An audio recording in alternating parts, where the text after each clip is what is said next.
Single by choice, very lonely, not focused, letting market broken. Truth be spoken, marriage divorce, single moms coping. High value mindset, yeah we chosen. Look, broke men talking like they kings now. Social media sending fake crowns. Everybody want love but don't build. Everybody want peace but don't heal. Single moms tired, dad's missing. High value men keep their vision. No simping, no lying, no pretending. We talk real life, no filters, no bending. Single by choices, everything dead, it's misuse. Divorce cause breaking families loose. Dating apps turn love to a game. Swipe left pain, swipe right shame. Men gotta lead, women gotta choose. Accountability, so we don't refuse. We don't hate now, we educate. Truth hurts, but it's still first place. Rest in peace to the Godfather of truth. The message still lives.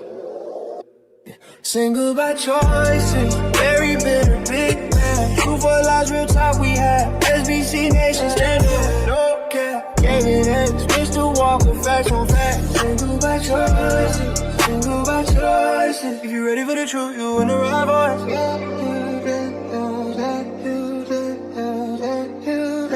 If you're ready for the truth, you in the right voice.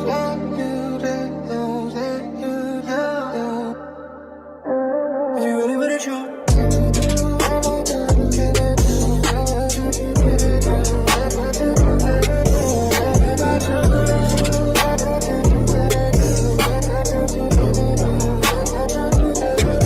Truth in the mic. They the market while we shed a light. Single nation, Gavin X Mr. Walker, never lonely. Single by choices. Yeah. Welcome to Single by Choices. Hosted by Gavin X and Mr. Walker. Where the truth hits harder than the streets. Let's talk about it. We single by choices, not by force. That's the motto. Yeah. Talking love, talking life for today and tomorrow. I have a day and tomorrow. Gavin X Mr. Walker. Yeah, we bringing that voice, breaking cycles in the culture. That's a powerful choice. SBC, we speak the truth, no apologies. Love, marriage, dating, healing our community. Welcome to the table, let's address what's real. Everybody want love, but forgetting to heal. We talking black love, black pain, black growth. Accountability, the only thing we promote. From the trauma to the drama to the lessons you learn. If you really want peace, gotta earn what you yearn. Modern world got the game so twisted. So we bringing clarity, wisdom unlisted. We single by choices, not by force. That's the motto, that's the motto. Talking love, talking life for today and tomorrow. Today and tomorrow. Oh, Gavin X Mr. Walker.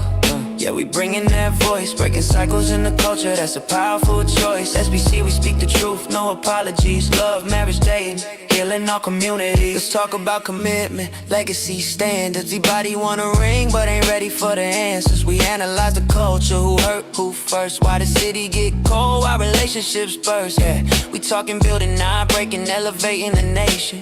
Family foundation over short-term temptation. SBC, the platform for the grown. You ain't alone, we just bringing you home, yeah. Healing starts when the truth gets spoken. We breaking cycles, not people. It's the space for real conversation. Welcome home. We single by choices, not by force. That's the motto, that's the motto. Talking love, talking life for today and tomorrow. For today and tomorrow, no. Gavin X Mr. Walker, standing strong with that voice. Better love, better life, yeah, we making that choice. SBC, where the culture finds clarity. Level up your love, build a new reality, yeah.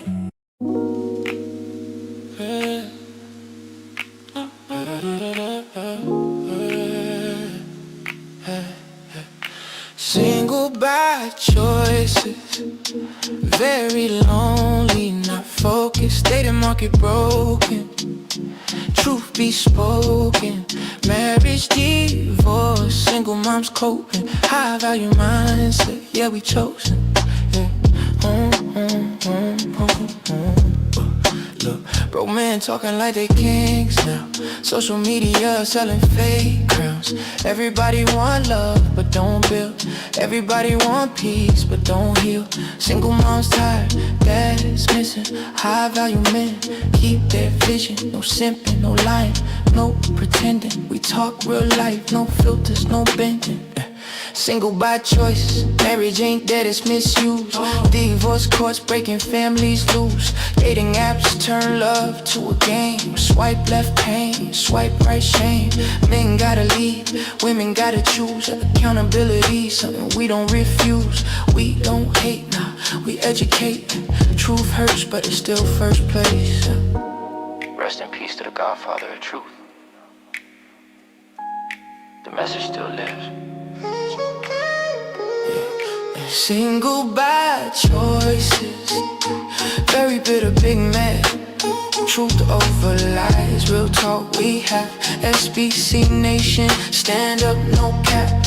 Gavin X Mr. Walker, facts on facts. Single by choices, single by choices. If you ready for the truth, you in the right voice.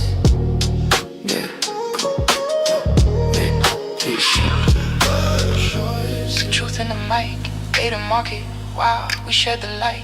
SBC Nation, real talk only. Gavin X Mr. Walker, never lonely. Single by choices. Single by choices. Single by choices.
Let's do it all day long. I want to see that.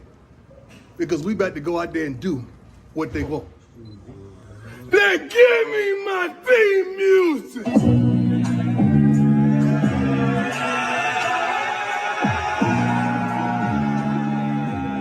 Give me my theme music.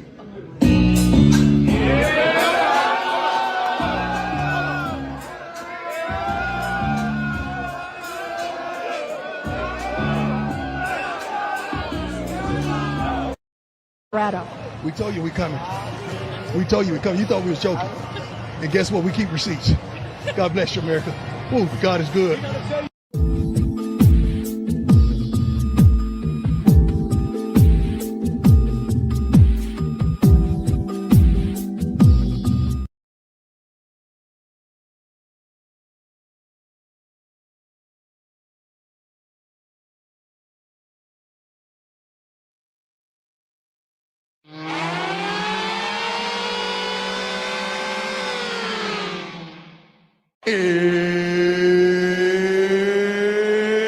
It's time! Let's get it on. Welcome. Live Sunday Single by Choices, brought to you by Car before the horse production. We live. Welcome to Car before the horse production. How you feeling tonight, Mr. Walker? Yes, sir. I am feeling freaking-tastic per usual.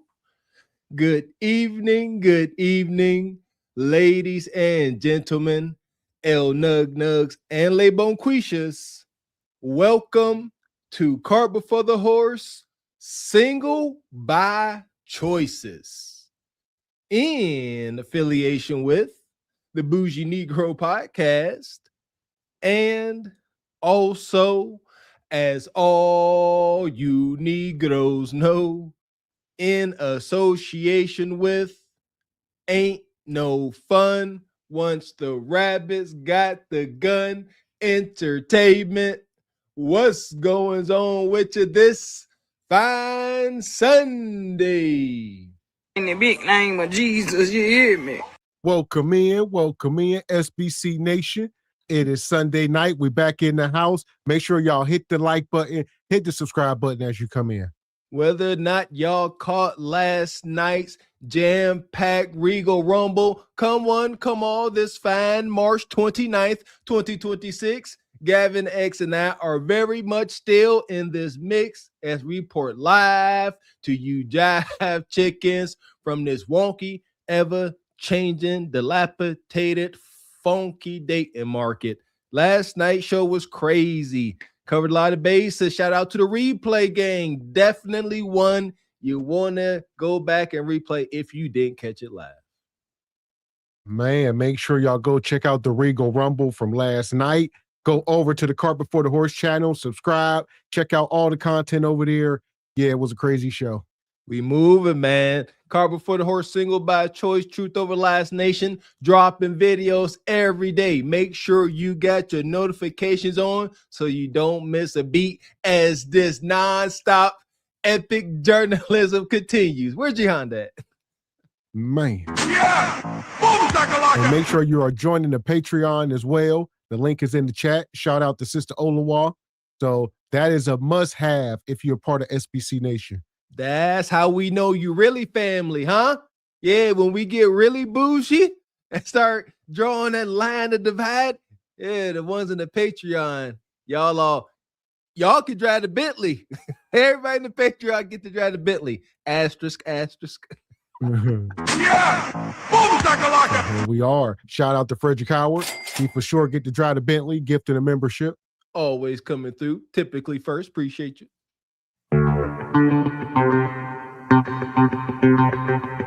And shout out to Brother Ray, gifting 5 channel memberships. Appreciate you, Brother Ray. Always coming through. Straight like that, straight. Appreciate you, brother. So as y'all see in the thumbnail, in the title tonight, we talking single lonely hyenas are their own worst enemies. But before we get into that, y'all see the sister on the thumbnail. I forget her name. I'll pull it up here in a second. But She from sitcoms. What's her name? What sitcom she from? She from a show, TV show. Actress woman. Yeah. What show she from? Was she with Urkel or no? Come on, hurry up, chat. Y'all slow. Y'all know who it is. Yeah, I got it here, but if they beat me to it, go ahead. Or I might have it. There you go. Cheryl Lee Ralph. Here's the deal. Cheryl Lee Ralph shows her natural curve. She just turned 69 years old. So, yeah. Listen, Y'all 70. She's listen, 70. y'all called me a simp and everything all last night. I listen, I called it down the middle. 70 years old. Listen here. Listen to him. If she would have had her husband, you talking about one happy man, he gonna make sure his manhood stay nice and healthy. That's what it's about. There you salute to her. But like the title says, they're the own worst enemy. You ain't got no husband, and that's quite all right. We ain't harping on that. You can go ahead and still have some fun. Use the old biscuits up and pay to play. Man. So yeah, that's her. She was on Moesha. As far as we know, y'all can correct us if we're wrong, but I believe this is a single woman. Listen here, we're Sister Ebony Dean. This right here, this is a Tom Joyner Cruise Supreme right here. I mean, that Seb Bundy, goodness gracious, yeah. I mean, virtually, she blowing out probably 90% of women younger than her. Accept that challenge, sisters. That is rather pathetic. Rather pathetic. The numbers are staggering for men and women. It's safe to say, men and women, we both sitting around a medium. We've about 70% obesity rate. Just call it down the middle. I think the women, it's like 85. It's real extreme for you, sisters. It's like 85 and like 75 for the men. We're going to call it 70, 75%. There you go. One out of every four is fit. That's sad. And there you go. I would say the whole C19, that was not good for anybody. So, yeah. Again, I learned Mr. X via that. I took athletics for granted. It's in my brain to get up, to go work out and stay mobile. But like you just said, Cooties 19 and that came around and folks were forced to shelter at home. They also was forced to get blowed out. So Yeah! Boom, shakalaka! Nonetheless, here we are.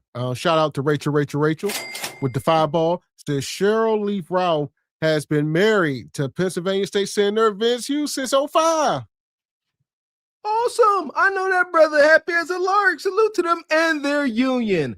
Vincent Hughes. Let me look this brother up. Yeah, there we go. Because that could be a whole nother rabbit hole. But nonetheless, shout in Pennsylvania, okay. Shout out to the sister. That's why I say I didn't know. I said, correct us if we wrong. Like I said, I didn't know her status. Okay, Brother Benson. Look at Brother Benson. Okay. So Black Love. So there we go. For y'all who thought it was about to be something like Kamala, nah, she got her brother. Yeah, why he hesitated a little bit. I got it, brother. Yeah, brother. He dark enough. Y'all, wow. Yeah, he is he? We gotta ask y'all, is he dark enough to be a brother? Nonetheless, all right, there we go. Rachel with the journalism. And Honeybee says she's been married to a congressman for over 20 years. So there y'all go. But look, we stand corrected, Beautiful. Love it. That's a beautiful thing, huh? Ain't no hate over here. This ain't the Kunja circle. We don't look. This is beautiful. This is a plus. No scandal. Black love. Perfect. Well, shout out to her and that. And nonetheless, we're going to keep it moving. Outside of her, this is the only silver lining. All right, we're going to get into it tonight. We talk about single, lonely hyenas. All right, what's new?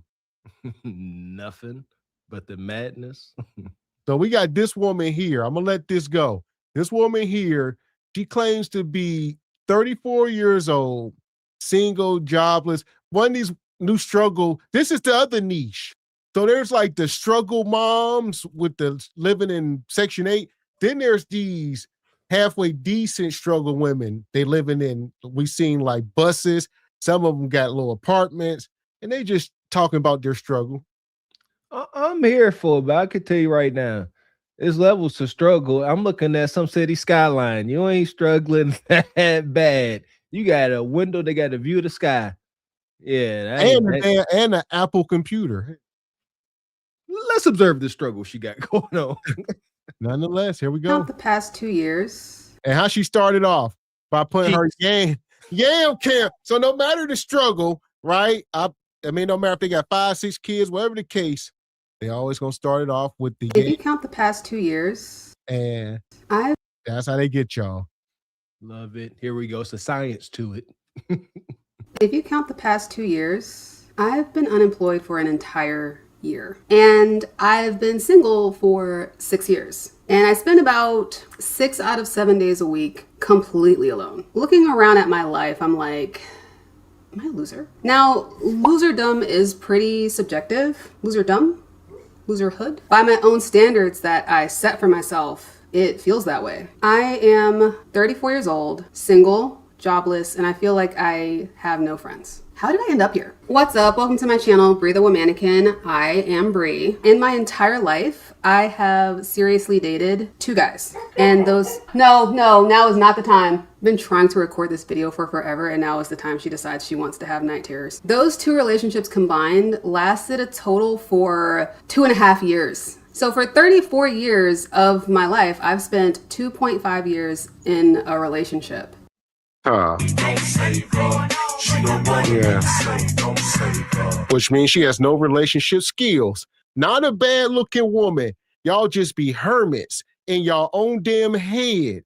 Like, ain't no way this woman ain't married, raising beautiful kids, but she up in here with dogs and plants, granted, and dream catchers. What the hell? And that's nothing is wrong with that. However, she wants a man. So something very much wrong with it.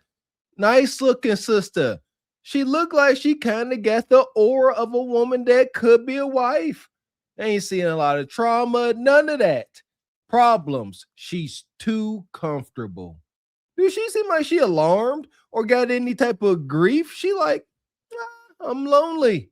But she super comfortable. Shout out to the trust fund kids. Somebody paying them bills. She ain't got a lick of stress. She's like, I'm unemployed. Well, you know, the trust will cover me until I find something. Oh, well, ain't mad at it.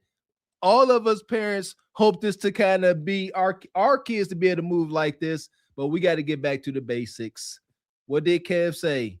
Basic stuff. You're a single woman and you got a pet, that could be in the way.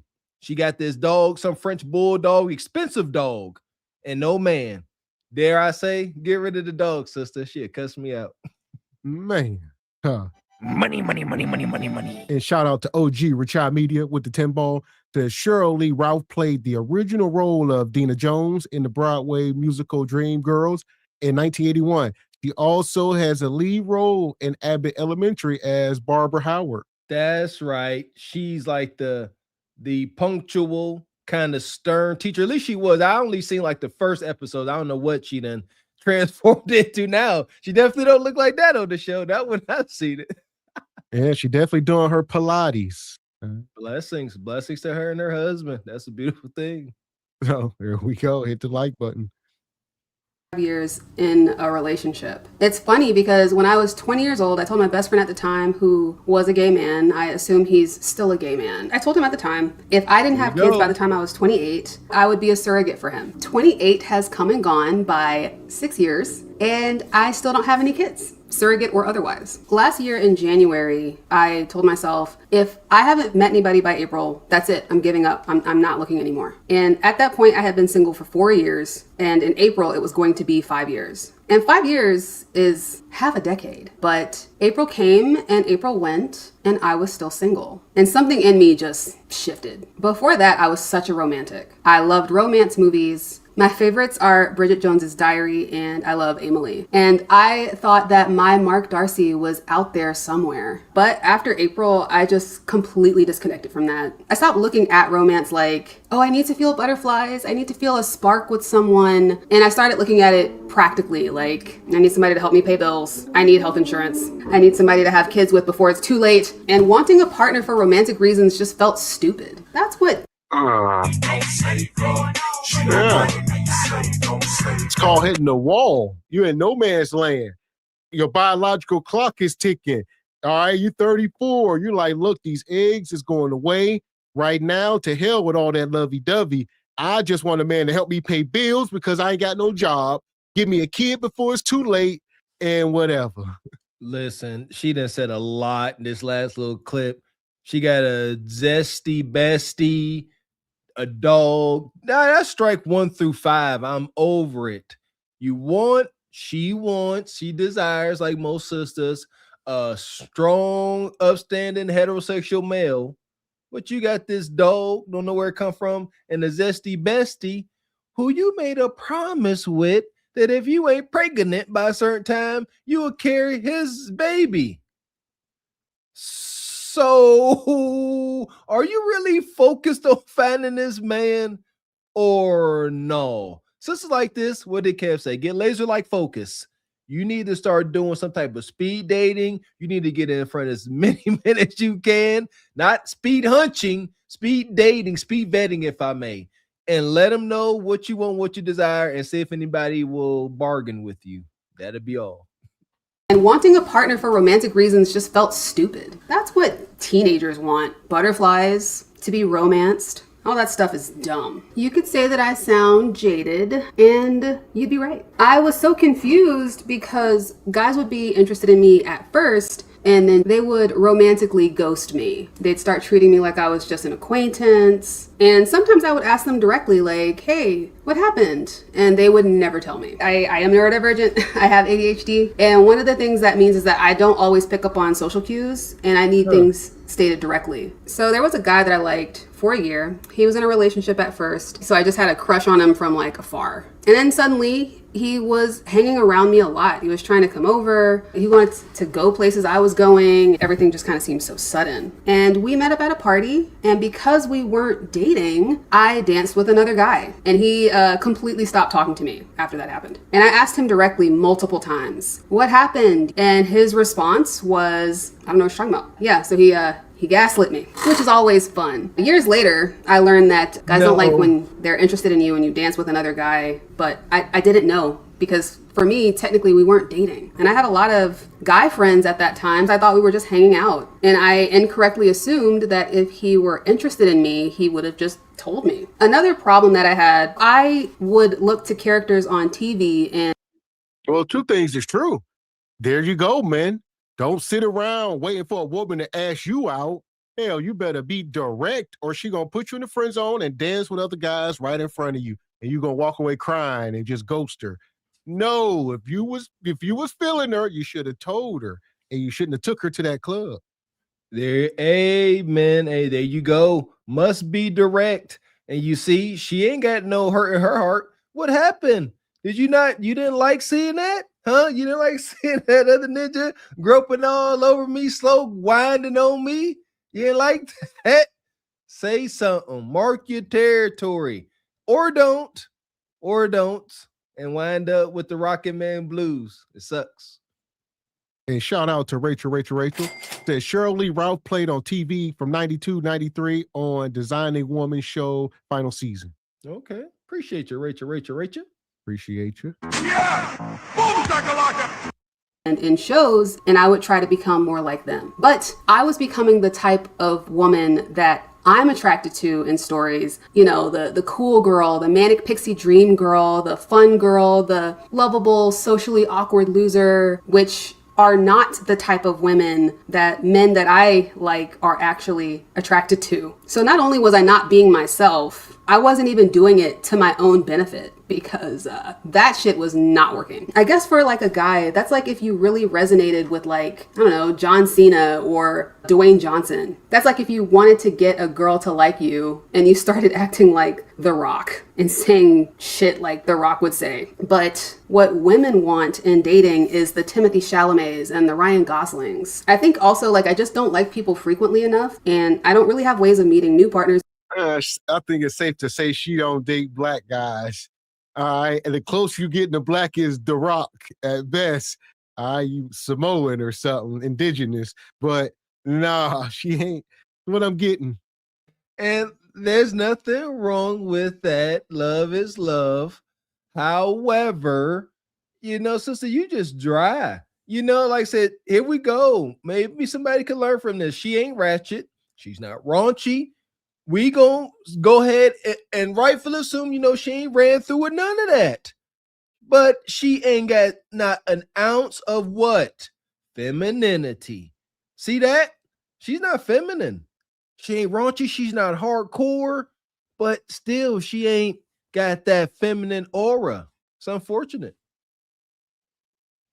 Because all of my hobbies are solo hobbies and I work from home. My pond is very small. Even if I met someone tomorrow, I'd want to date them for a year before, at least before getting married. And then I'd want to be married for a year at least before getting pregnant. And then I'd have to be pregnant for 9 months. So the earliest I could have a child would be at 37 years old. That is old. And that's if I met someone tomorrow. A lot of the same issues that I have in romance, I have in friendships. I'm a high context type of person, and most people don't need as much context as I do. If someone says something that bothers me, I tell them, hey, this bothered me. Why did you say that? But if it's the other way around, they don't tell me, they just stop talking to me. It's especially difficult being neurodivergent because a lot of that is just being very direct. I don't necessarily think to say things with a person's feelings in mind. I might just be trying to convey information, and then somebody will read something into my tone and I'll be like, what tone? And I always thought that people should say what they mean. If they want me to understand something, they should say it. They shouldn't talk around it. I shouldn't have to pick up on context clues. But that's not how humans work. Honestly, I think the bigger issue in friendships for me, though, is I don't have an identity. Most people have like a set identity. Well, here's the deal. You just weird and awkward. Like y'all can come up with all these new names. It's 2026. Y'all awkward. Y'all don't have many social skills. Blame your parents, your upbringing. Not sure what some of y'all was raised. Y'all done been to some of these Catholic schools and some of these different schools. It may not be the best choice all the time if you ain't got no roots at home. Y'all can't let some of these schools just start raising y'all kids. Then they end up weird as hell like this. There you go. And then try to dress it up with words like neurodivergent. Neurodivergent describes people whose brains function, learn, and process information differently than that is considered typical. Neurodivergent sounds like a well-written excuse to be socially freaking awkward. Shut up. Stop. You must take on the anxiety of not being socially awkward. You know that scene back in the day at the high school social? You got all the boys on this wall and all the girls on this wall, right? Innocent as can be. But that's the Coliseum. Who gonna have enough cojones to step out there and go and ask the woman for a dance and deal with the anxiety and pressure of breaking the ice? Hence the term icebreakers. But y'all don't care enough. Relationships are the most important. What are we saying? Romantic relationships are the most important relationships you're gonna have. And y'all put zero time or effort into it, and y'all get zero outcomes. Most people have like a set identity. You're an athlete, you're a nerd, you're into fitness, you're into music, you're a Ravenclaw. I feel like most people put all their points into one skill tree, Me, I'm like, put 3 points into magic, 2 points into strength, 1 point into stealth, 2 more points into charisma. What? I'm not maxed out in anything. I like some anime. I read some manga. I like watching science videos on YouTube. I like reading smut. I'm not really into movies. The other day, my mom was complaining about how she didn't like that Netflix knew that she was a black woman based on what she was getting recommended. And I was curious as to what my algorithm thought about me, and it was all over the place. I don't think there's anything wrong with that. I'm not doing it on. It's just weird. She need her a geek type of guy. It's just he ain't gonna suffice because she ain't a bad looking woman and she gonna get hit on by desirable men. So it's gonna be like a Tyler Perry movie. I mean, my God, you're gonna have to be a geek and be him. You gotta go to the gym. You just like anime and some of that type of stuff, but you gotta be well-rounded. Or it's just over, sister. You getting close to 40, it may be over. It is. Cautionary tale. Again, I think we can learn a lot from this particular subject here. She appears to come from a good upbringing. She's not traumatized, hurt. She doesn't mind communicating. Her communication just is mild. It's bad. It's not productive. And she wants to dress it up as being so direct. Well, maybe you can't. I mean, and your tone, you just dry monotone. No, use those gifts that God gave you. That femininity, if it's in there. I would like to see her mom, see what the hell's going on here. Because my goodness, she's like, your tone is wild. Like, I'm just listening to you talk. Like, you come across as if you are bothering yourself by talking to us. You see what I'm saying? I feel like we getting on her damn nerves. Do y'all feel that way? Purpose, I just have very diverse interests, and I always have. But most people aren't like that. Most people start heading in a direction when it comes to their interests. Then they meet people with similar interests. They listen to the same music, they dress the same way, they have the same hobbies. That never happened with me because I always get bored. I can be really into something for 3 months and then be like, all right, what's next? You know, I just don't really fit in anywhere. I'm like some type of pentagonal Venn diagram or something. And when you're always hopping from interest to interest, you're hopping from group to group, so you're not able to really build those long-term connections with people. And then a lot of the times where I do build like a strong connection with people, there's some aspect of it that makes it temporary in a way, like when you and a person are working at the same job. And then all of a sudden you switch jobs. You were in an environment where you were talking to this person or seeing this person regularly every single day, but now you're not. And that time that you were spending with that person is completely replaced with something else. Now, if you want to see this person, you got to go out of your way to see this person. You can't just walk over to the desk and be like, hey, you want to go grab lunch? Or as you're... Oh, we talked about this earlier. C-19, it did it. People had to start working from home. All right, the folks that were already awkward, like she said, people who worked in the office, that's like a new level of high school or something.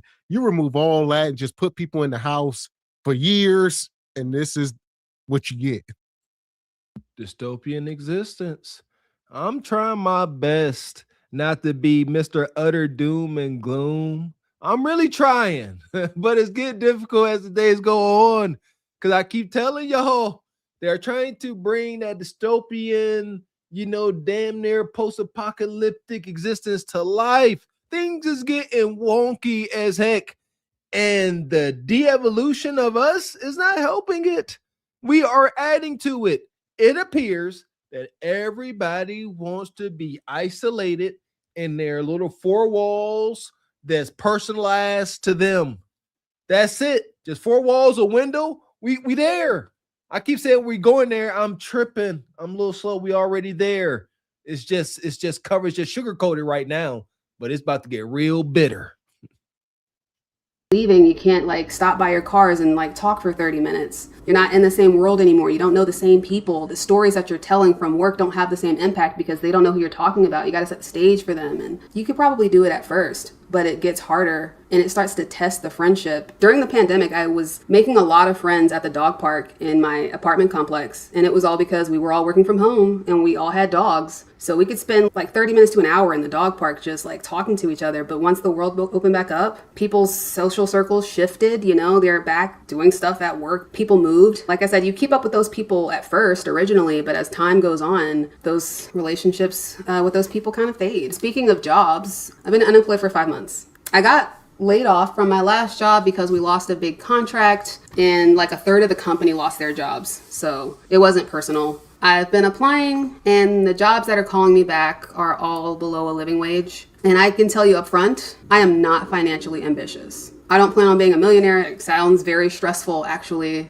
Man. Oh my God. This is the new workforce. They just lazy as hell. These people, there are jobs. He said, nah, they ain't offer me what I deserve. Anything less than $30 or whatever her benchmark is. The problem is y'all need men, 2 incomes. Then you having that job would not be such a bad deal when the man carrying most of the load. You just have to be doing something. But no, now you need this job to cover 2 incomes. Maybe. I can't stress enough. She's like, she ain't worried about a daggone thing. I ain't never, ever heard anybody say that, let alone today's modern woman. She said, I am not ambitious. I am not, monetarily ambitious. I ain't a bag chaser. I'm a femcel up here in my nice apartment, reading smut, reading, heartbreak theater novels, playing with her rose. That's what she's doing. She's comfortable. She's like, you know, my little trust fund check coming. My rose stay charged. I got there's a Panera Bread right around the corner. Trader Joe's. Meh. I really only need enough money to live, to pay my bills, save for retirement, go out for a nice dinner every once in a while, buy a bottle of wine once a week. That's really it. I'm not trying to travel, a whole bunch or buy a Mercedes. I drive a Kia. I have a 1-bedroom apartment. I just want to feed my dog and buy bubble bath. And feeling like I have to go to a soul-sucking job just to maintain that very basic lifestyle feels so draining. When I was in college, I went to school for fine arts. I wanted to be a graphic novelist or an animator at Disney or a storyboard artist. I loved storytelling and I wanted to learn the artistic skills to be able to do that. And you know what I imagined my life would be like? I thought, I'd work in an office and I'd have colleagues. We'd all talk and make friends. Mostly, I pictured my office looking like the office from Just Shoot Me. I know nobody has to remember that. It's super obscure. It's from the 90s. That was my first introduction to David Spade. Probably for the rest of you, the only thing you know about David Spade, which you probably might not have even known, is that he's the voice of Cusco from The Emperor's New Groove. But, I thought I'll get a degree. I'll get a good pay. I mean, my God, the Arrested Development, the social awkwardness, it's just doom. I mean, ain't nothing here. Tattered rags at best, man. Okay, I'm gonna look deeper into this. I'm piecing some dots together here. She said earlier that first off, every time she refers to some show or character or rom-com, it's always white folks. I think you kind of point towards that, Mr. X. Then she talked about her mom. Her mom said she was upset that the algorithm knew she was black. And then the fact that you gonna sit up here and try to give us a goddamn history lesson on David daggone Spade, sister. Like, golly, shout out to David Spade and Tommy Boy, Joe Dirt. That's what I know David Spade from. Shout out to Joe Dirt. Sister, golly, you all over the place. I need to know what kind of guy you want. Y'all kind of saying it. Who y'all say, Michael B. Jordan or Bus? Michael B. Jordan, Dwayne "The Rock" Johnson, or David Beckham? She won't take nothing else. Paying job, I'll work with other creative people and everything will just work out. I genuinely thought that that's what adult life was going to look like. But what I did not realize was that I was a neurodivergent introvert with ADHD. I wanted to work in an office environment. Man. Fuck is you talking about? Fuck is you talking about? What the hell is you, a robot? A neurodivergent, some ADHD, this and that. Well, y'all stop. You painting yourself into this corner. You're a victim. Yeah, that's all we hear. And my theory is not correct. She ain't a trust fund kid. She stated she need to save up to get a retirement, pay for okay. Now we got more problems. See, there I'm being gullible. You're right. I just gotta be pessimistic. It seemed to works. But she does need a sex, and she ain't got a lick of enthusiasm on trying to get this done. She just like, man. That's why I assumed she was financially taken care of, because she don't give a dag.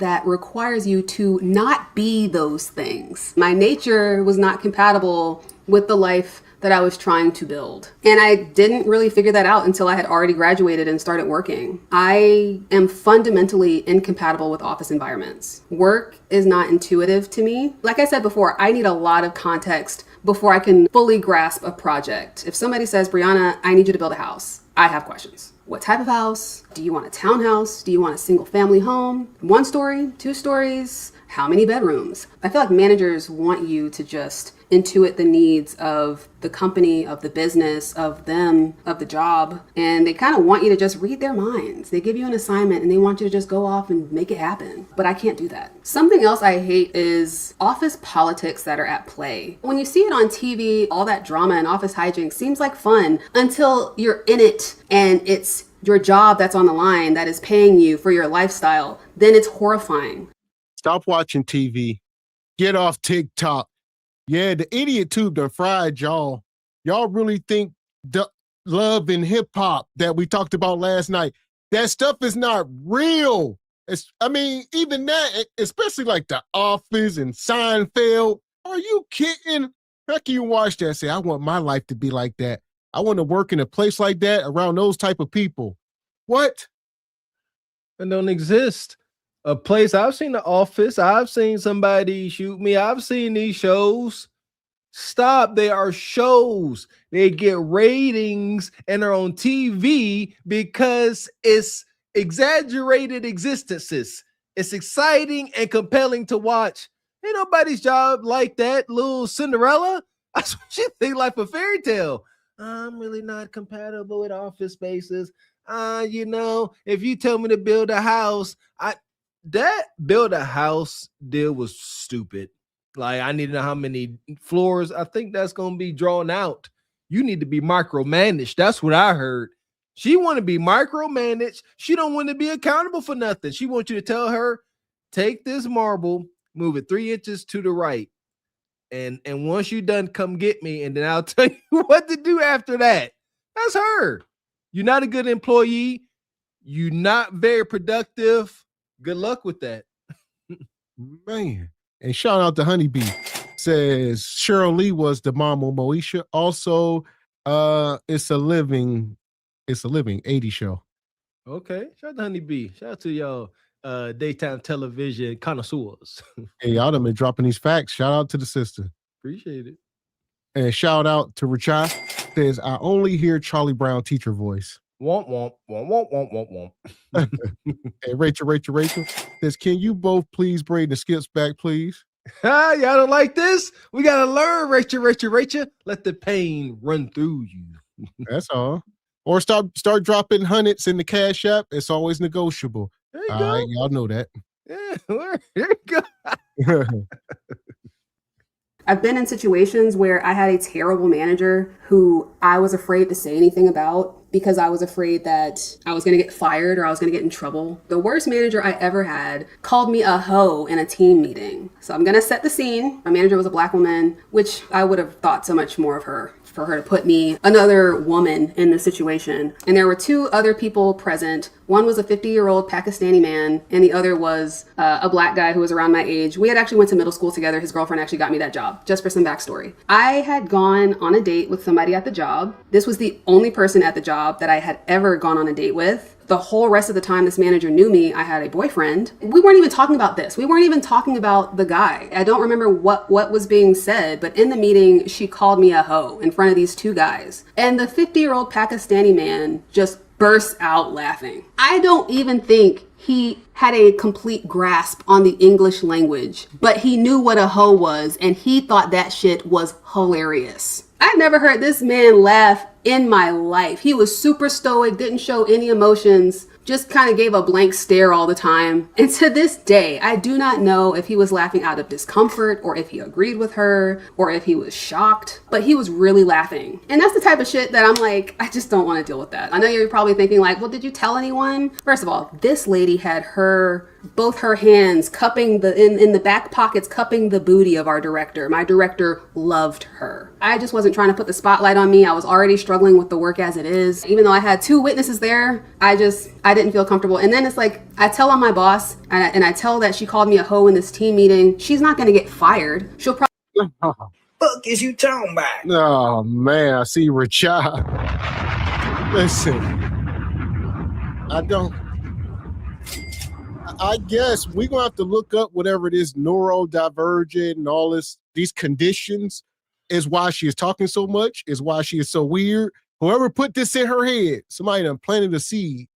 They made it okay for her to behave like this. I'm not bad. First off, shout out and appreciate you, brother. Richard, OG Richard come through, says, shut up, skip to the pit. Indeed, but the guy she talking about, this co-worker that laughed at her being called the garden tool. See, she said she know the verge. She don't take social cues. She said, oh, before that day, he never even, smiled, never even really blinked. So stoic. But he laughed from his belly when he heard you get insulted. That means he don't like you. That means your pain gave him joy. God dang it. Sounds like, sister, you need to work on your people skills in a major way. Yeah. And like Rashad said, I guess to the pit, sister. And bye. Madness. Fuck is you talking about? This is Sparta! You got to know when to hold 'em, know when to fold 'em, know when to walk away, know when to hide. You gotta count your blessings. You're sitting at the table. You hear me? Ooh, child, things will get brighter. Shout out to Rachel. Shout out to Rachel, starting the this skip movement. I tell you what, shout out to SBC, Car Before the Horse Nation. Y'all definitely gonna come through and support. You know, we stopped doing the skips more or less because, you know, it seemed like it was kind of getting old. Y'all want the skips to come back? Yeah, come on back. We appreciate y'all always want to support. So we appreciate your brother Rachel always coming through.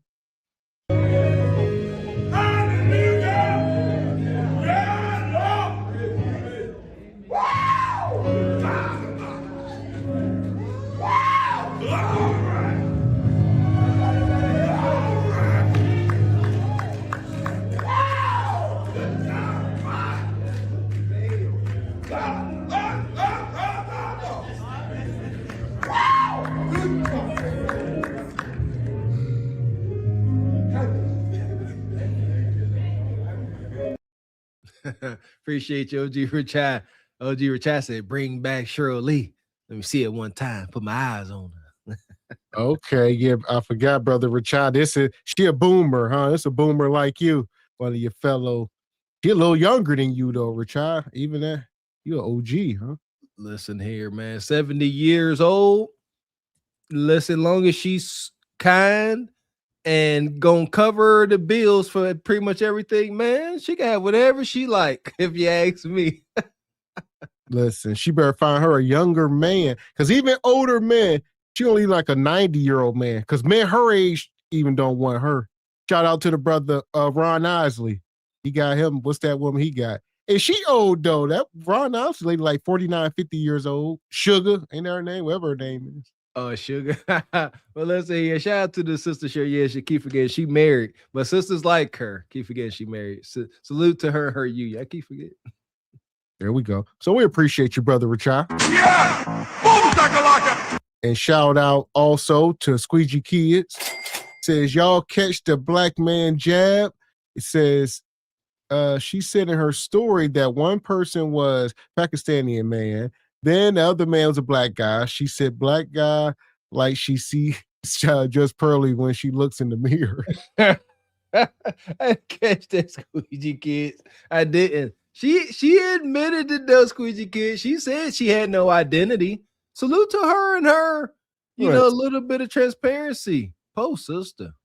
Listen, we can tell by all her B-rolls and her sense of humor what kind of guy she like, and probably the kind of treatment she's been receiving. We know all of our sisters, when they out there with Brad and them, it could be unforgiving. And y'all got to go to Thanksgiving and stuff. You got to deal with their family members. It could be very weird. And she ain't going to ever speak up for herself, just be treated like a doormat. And she had locks. You know what I mean? Like, man, that's tough.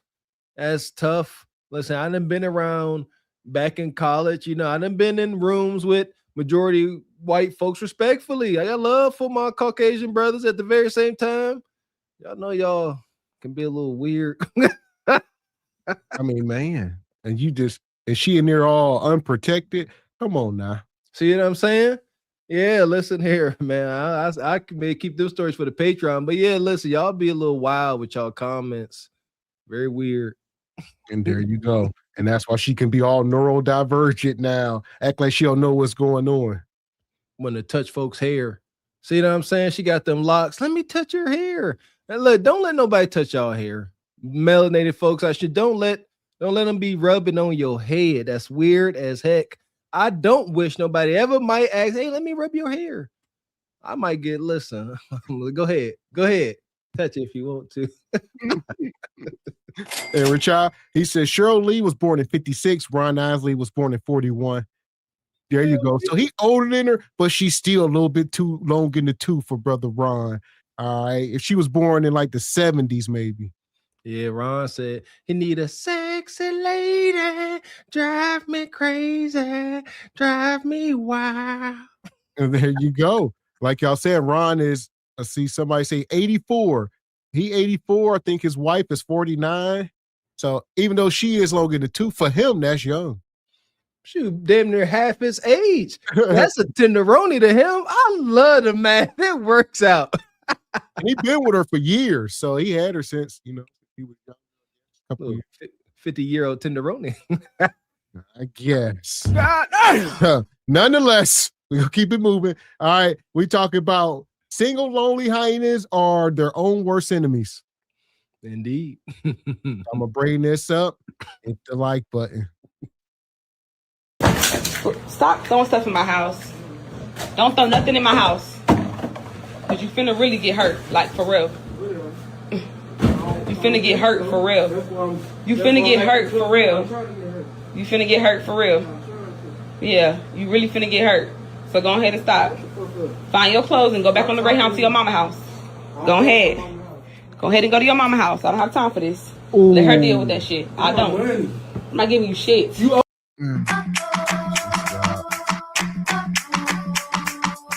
First of all, brothers, when you come up here built like this, no respect. Go back to your mama house. He clearly must have been D-boy. A lot of times, a lot of y'all be scamming nowadays. So y'all come up on a pack. Y'all might rob somebody or whatever and come into 40,000 real quick.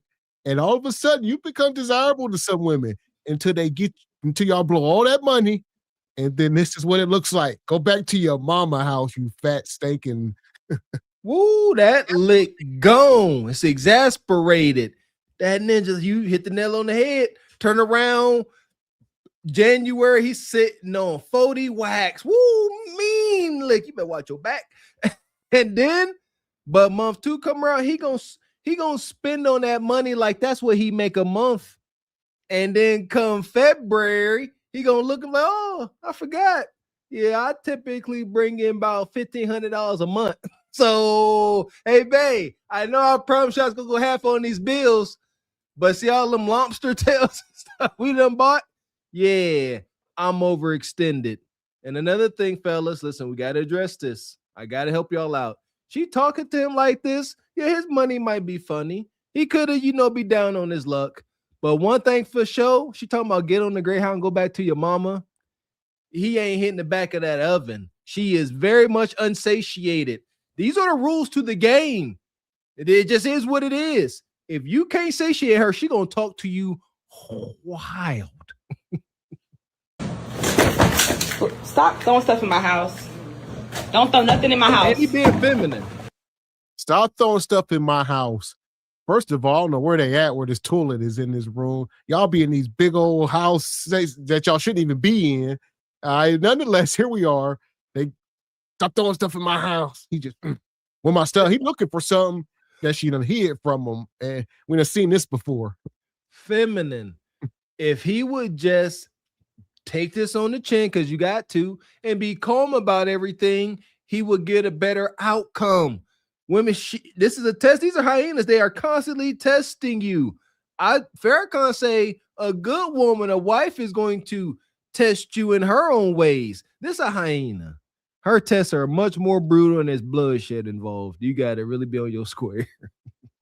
Because you finna really get hurt, like for real.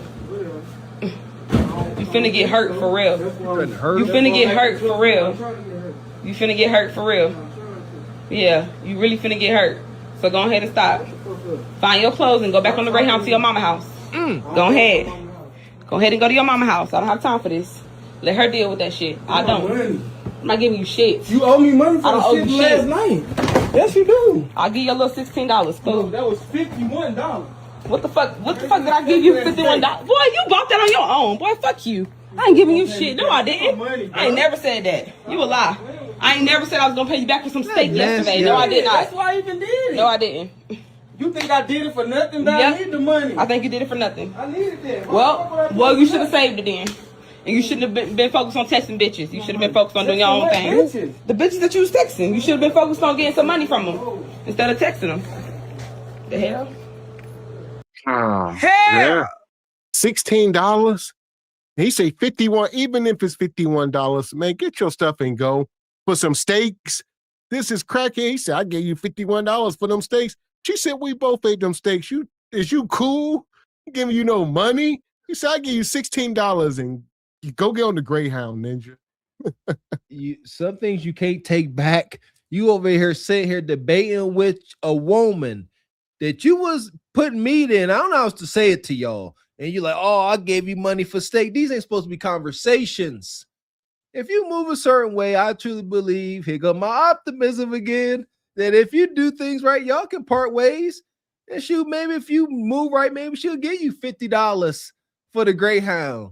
And maybe a little bit of, you know what I'm saying, goodbye neck. Who knows? But you tenderhearted, you got man boobs, you walk around with Lil Vianney sausage energy, and you getting treated like a little boy. Your own thing. Bitches? The bitches that you was texting. You should have been focused on getting some money from them instead of texting them. The hell? You focused on the wrong shit. Now you want to leave over nothing, so go. Go on. You don't have nothing with me, Bookie. Go. I don't owe you nothing. You don't have anything with me. I do. No, you don't. Yeah, I need it. Like something. That's tough. Call the bitches that you've been. Hey, I got the money. I gave you my $51. Well, why did you do that? Stop throwing stuff in my house. Don't throw nothing in my house. Cause you finna really get hurt, like for real. He throwing stuff. You finna get hurt for real. You finna get hurt for real. You finna get hurt for real. Yeah, you really finna get hurt. So go ahead and stop. Find your clothes and go back on the Greyhound to your mama house. Go ahead. So he got Bonquisha in here. Y'all seen her there for a second. So she like some kind of BBL, some blowed out hood chick. For real. And he was up. He had some sweet cheeks. They got this little stinking dog. They up in his house. Everything's falling apart. And here we are. The toxicity. Oh my God. On the day he get kicked out, she said, I'm gonna make sure I put on my Kudakata cutters. These daggone short panties about to be all up and through me. I'm about to be trying to appeal to your Lord nature as much as possible as I'm kicking you out. And he need to hurry up and go. Because a sister like this, she got another ninja en route. Y'all don't get it. By the time he leave, the nug is currently up. He just got his fresh lick. He allowed to be sitting on the couch. By the time he leave, y'all don't get it. Black pills, Rocket Man blues. Yeah, his heart gonna be broken forever. For real. Yeah, you really finna get hurt. So go ahead and stop. Find your clothes and go back on the Greyhound to your mama house. Go ahead. Go ahead and go to your mama house. I don't have time for this. Let her deal with that shit. I don't. I'm not giving you shit. You owe me money for I don't the shit last night. Yes, you do. I'll give you a little $16. Cool. No, that was $51. What the fuck? What the fuck did I give you $51? Boy, you bought that on your own. Boy, fuck you. I ain't giving you shit. No, I didn't. I ain't never said that. You a lie. I ain't never said I was gonna pay you back for some steak yesterday. No, I did not. That's why I even did it. No, I didn't. You think I did it for nothing? But Yep. I need the money. I think you did it for nothing. I needed that. Well, you should have saved it then. And you should. This is wild. This is wild as hell. He is begging and pleading, but I needed it. I need that money. I'm broke, baby. Money. And they got all this one-off furniture. They in his house. It stank. Look like they being evicted. Like this is they got these expensive ass counter chairs. Yeah, I mean these stools, whatever they. Come on now. What y'all doing? Living wrong. Getting a income tax check. Going to going, where we at? Value City Furniture. Going to Bob's Furniture. Aaron's. What's out there? Rainbow, I don't know. Rent a center, and they going out there and they stunting on them. And here we are, the same income tax stunting furniture wind up on the lawn somewhere. It's trifling. It's backwards. What the fuck did I give you $51? Boy, you bought that on your own. Boy, fuck you. I ain't giving you shit. No, I didn't. I ain't never said that. You a lie. I ain't never said I was gonna pay you back for some steak yesterday. No, I did not. That's why I even did it. No, I didn't. You think I did it for nothing? I need the money. I think you did it for nothing. I needed it. Well, you should have saved it then. And you shouldn't have been focused on texting bitches. You should have been focused on doing your own thing. Bitches? The bitches that you was texting. You should have been focused on getting some money from them instead of texting them. The hell? You focused on the wrong shit. Now you want to leave over nothing, so go. Go on. You don't have nothing with me, Bookie. Go. I don't owe you nothing. You don't have anything with me. I do. No, you don't. Yeah, I need it. Like something. That's tough. Call the bitches that you've been. You muted Miss X. Yeah, so she pretty much got in this car and pulled off. He followed her all the way out. Says most women are attracted to pretty boys with no jobs and no place to stay. Listen, I don't know what she was attracted to about this brother. Must have been D-boy Nug Nug. And like I said, he's been robbed or something, but it all fell apart and she's moving on. Yeah, pretty boys. Yeah, y'all be all cap. I don't know. I ain't no daggone woman. But y'all talking about pretty. I thought, I don't know. I seen a blowed out simping ninja, but have y'all way. Enjoy it. And shout out to Graves Lachelle. Says happy Sunday, fellas. Have a good week. Appreciate your sister Graves Lachelle. You as well. Appreciate your sister. And Nicole Lovely, been a member 21 months, says much love to SBC. We appreciate your sister Nicole Lovely. Appreciate you rocking with us. And Nai says, where is his trash bag as a suitcase? The hefty bags. Man, well, at this point, we're going to put him in the sub. He got to figure it out. Bye, Ninja. The passengers of the doomed Titanic sub spent their last moments in total darkness looking for bioluminescent creatures out of the small window and listening to their favorite music. The new details of the 5 passengers' final moments have been revealed by the wife and mum of the father-son duo. Wade in the water, wade in the water, diamond wade in the water. Something's gonna trouble the water. You better wade in the water. Yeah, man. Yeah, that was crazy. Shout out, listen here. Shout out to the different versions of poverty streaming. What's that rendition called? Breakup streaming, heartbreak streaming. Pure madness. So here we go. If you're just coming in, hit the like button. We're going to bring this one up here. This brother out here on the road teaching this woman how to drive this truck. I don't know if they were sleeping together or what, but check this out. Okay. Because you saying a lot of stuff off camera. Oh, now you want to be quiet. I don't give a fuck about no camera, bro. Okay. Because you started this yesterday. You telling me to get up. Hurry up and get up. Move. Bro. I'm moving. You telling me to, no. Bro. Every time I told you something yesterday, you had something back to say. Every fucking thing I told you. Okay, I can't talk back. I can't say how I feel. I can't say how I feel. I can't say how I feel. If you know it, then do it. That's what I'm saying. I said I didn't. Just like I told you. Why you didn't watch this car? I said, I literally told you. I said, watch this car on the side of you. What did you say? The other dude teach me better than you, and you got in your feelings. You got in your feelings. What did you say? Okay, I'm learning. No, what did you say? And you told me to go up. The car was on the side of you. What did you say? And you told me to go up. It don't matter. It would have been his fault. That's what you fucking said. Okay. So he's teacher. I've been working here for 2 weeks, and every man they pair me with has issues. So this woman is somewhere trying to drive these 18-wheelers, and she gonna tell this dude, that's why the other man teach me better than you. And they probably all trying to sleep with her. It's a nightmare. She might be younger. Who knows? This is wild. Man, I'm telling you what I know from experience. Like, these sisters will respect you if you stop being so worried about what's in their underwear, man. Like, why does mother sucker getting emotionally involved? Like you said, Miss X, y'all been doing something? Like, why you up here getting roused up over this hyena of a woman?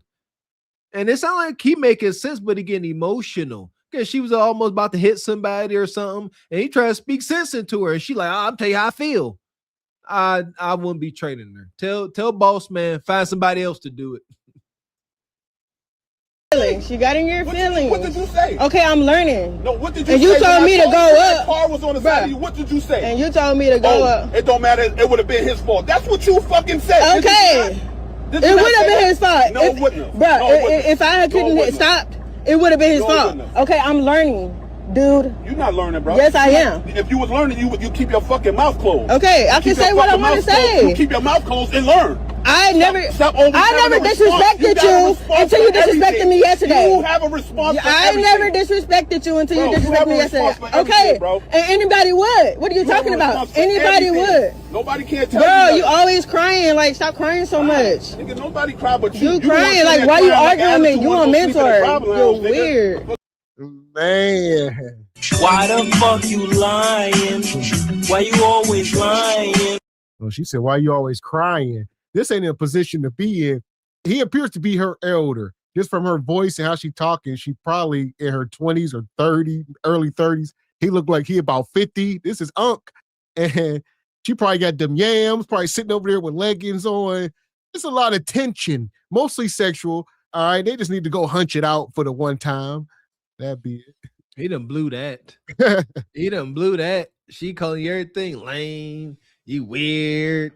Why you arguing with me? I'm surprised she rolling out the sign language. She about to be zesty in a minute. Fellas, men, burden of a man. Sometimes it is in your best interest, so maybe most times, just to be quiet. She's sitting there for one. Don't be going back and forth. Once you realize that there's a combative spirit, as a man, it is in your best interest to save your sanity. You see how he losing his mind? Just, okay, she's slow. So this is a special baby. I'm going to get through this day. I'm going to go through my instructions. She can say whatever she want to say. I'm about to get my instructions off, go through the process, and I'm done. She can overtalk me all she wants. I'm telling her, you want to go shift down as you're going downhill, not to burn up your brakes. And she could be yapping. Yeah. All right. Did you got that? Turn on your turn signal and be done. I'm serious, but I'm not serious. Argue with you. Shit. Bro, you always crying. Like, stop crying so much. Nigga, nobody cry but you. You crying. Like, why you arguing with me? You a mentor. You're weird. What is you talking about? You're weird.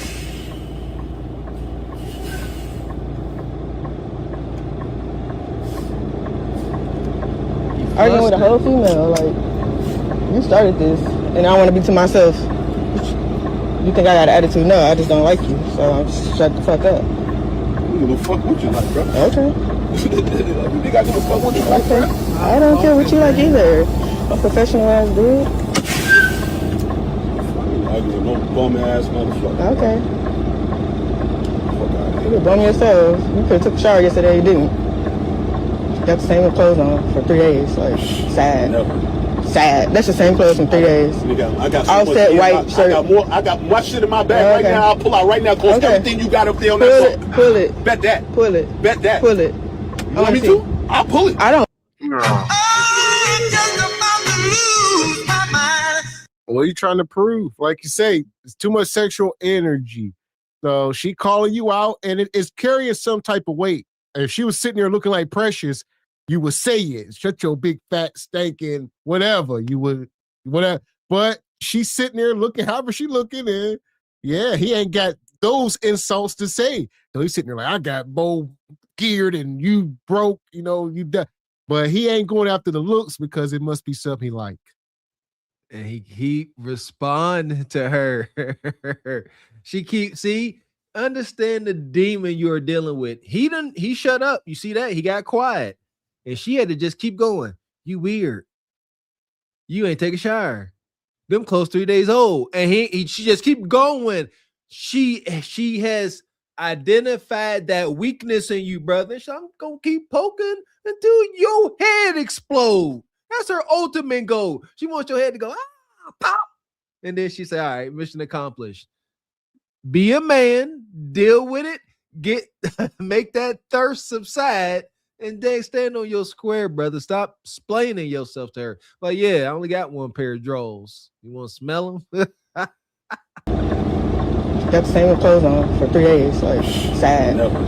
sad. That's the same clothes in 3 days. Nigga, I got so All much set in white shirt. I got my shit in my bag right now. I'll pull out right now. Cause everything you got up there on that book. Pull it. Bet that. Pull it. Bet that. Pull it. You want me to? I'll pull it. I don't care. All right. Do what you want to do, bro. Crazy as hell, nigga. Get your bum ass out of here, Like, nigga. weird. Like, You sound crazy. you said you was cool. No, you showed your true colors in 2 days. Your true colors. You showed your true colors in 2 days. Now I'm showing my true colors. I was cool with you until you started that shit yesterday. I don't even got nothing to say, bro. I'm about to take you to a terminal. I bet you about to get out my truck. Okay. And guess who put me back on the motherfucking bus line? They are. Okay. Okay. I don't want to be with you. That's why I slept in the lounge yesterday, because I didn't want to be around you. Farting in your sleep, stinking up the truck. You stink. Like, you stink. You've been crying since we fucking met. Like, crybaby. Come on, bro. Like, just be crying. Stop crying. Please stop crying. She's sitting there like, you stink. I don't know. I don't know what kind of operation this is. It appears that they have been bunking up. They both got clothes in the back. He like, you got clothes on your bunk, all them cheap clothes. I got expensive clothes. They've been together for 2 days. He said, I'm taking you back, drop you off. She said, I don't care because such and such gonna let me ride with him. And he said, I don't care. He can let you ride with him, not me. It's just a nightmare. Yeah, they bunking. I'm imagining they got a pretty nice deluxe sleeper there situation. Absolutely not. Absolutely not. This don't work. You cannot have a man and a woman traveling cross country like this close proximity, got to spend night after night together. They be on the road for weeks. I never do teams that, especially with a woman that ain't your lover. And this must be a company, so they must be working for a company, and it's part of get up. Like, you got to train her. So they training her up to be whatever. I'm sure they probably get some kind of extra incentive to train her, but it ain't worth it. There you go. That's how it works. I've been in a situation a couple times as an apprentice here trying to get my CDLs way back. But yeah, they go across country, say, hey, go with them. That's your training. But again, 100% sexual tension, heavy on the tension. Man, so for that, we're going to send them to Glaze Galaxy to work that out. Yeah, get your frustrations off. Man. We got us the gun line. Tell them about the gun line, boss. We may not know which way to go. Oh Lord, see, this shit is gonna be dangerous. Some dark-winged duck shit. Let's get dangerous. I play the fool for the fool. Everybody plays the fool sometime. And no exception to the rule. Listen, baby, you hear me? I played the fool for a fool. Yeah, that's wild. That's a wild setup there. I'd have been there traveling cross country. My goodness. Ain't no way with a woman that ain't y'all close. See, like I said, y'all passing gas. That's nasty. Okay. And James Burton with the 5-ball, she would have been dropped off at the next truck stop. Perhaps. And Nice says she would stop filming if he went totally silent. Yep. Thank you, Sister Nice. And Kim Netter says, salute SBC Nation. I'm driving, listening to this madness. Drive safe, brother.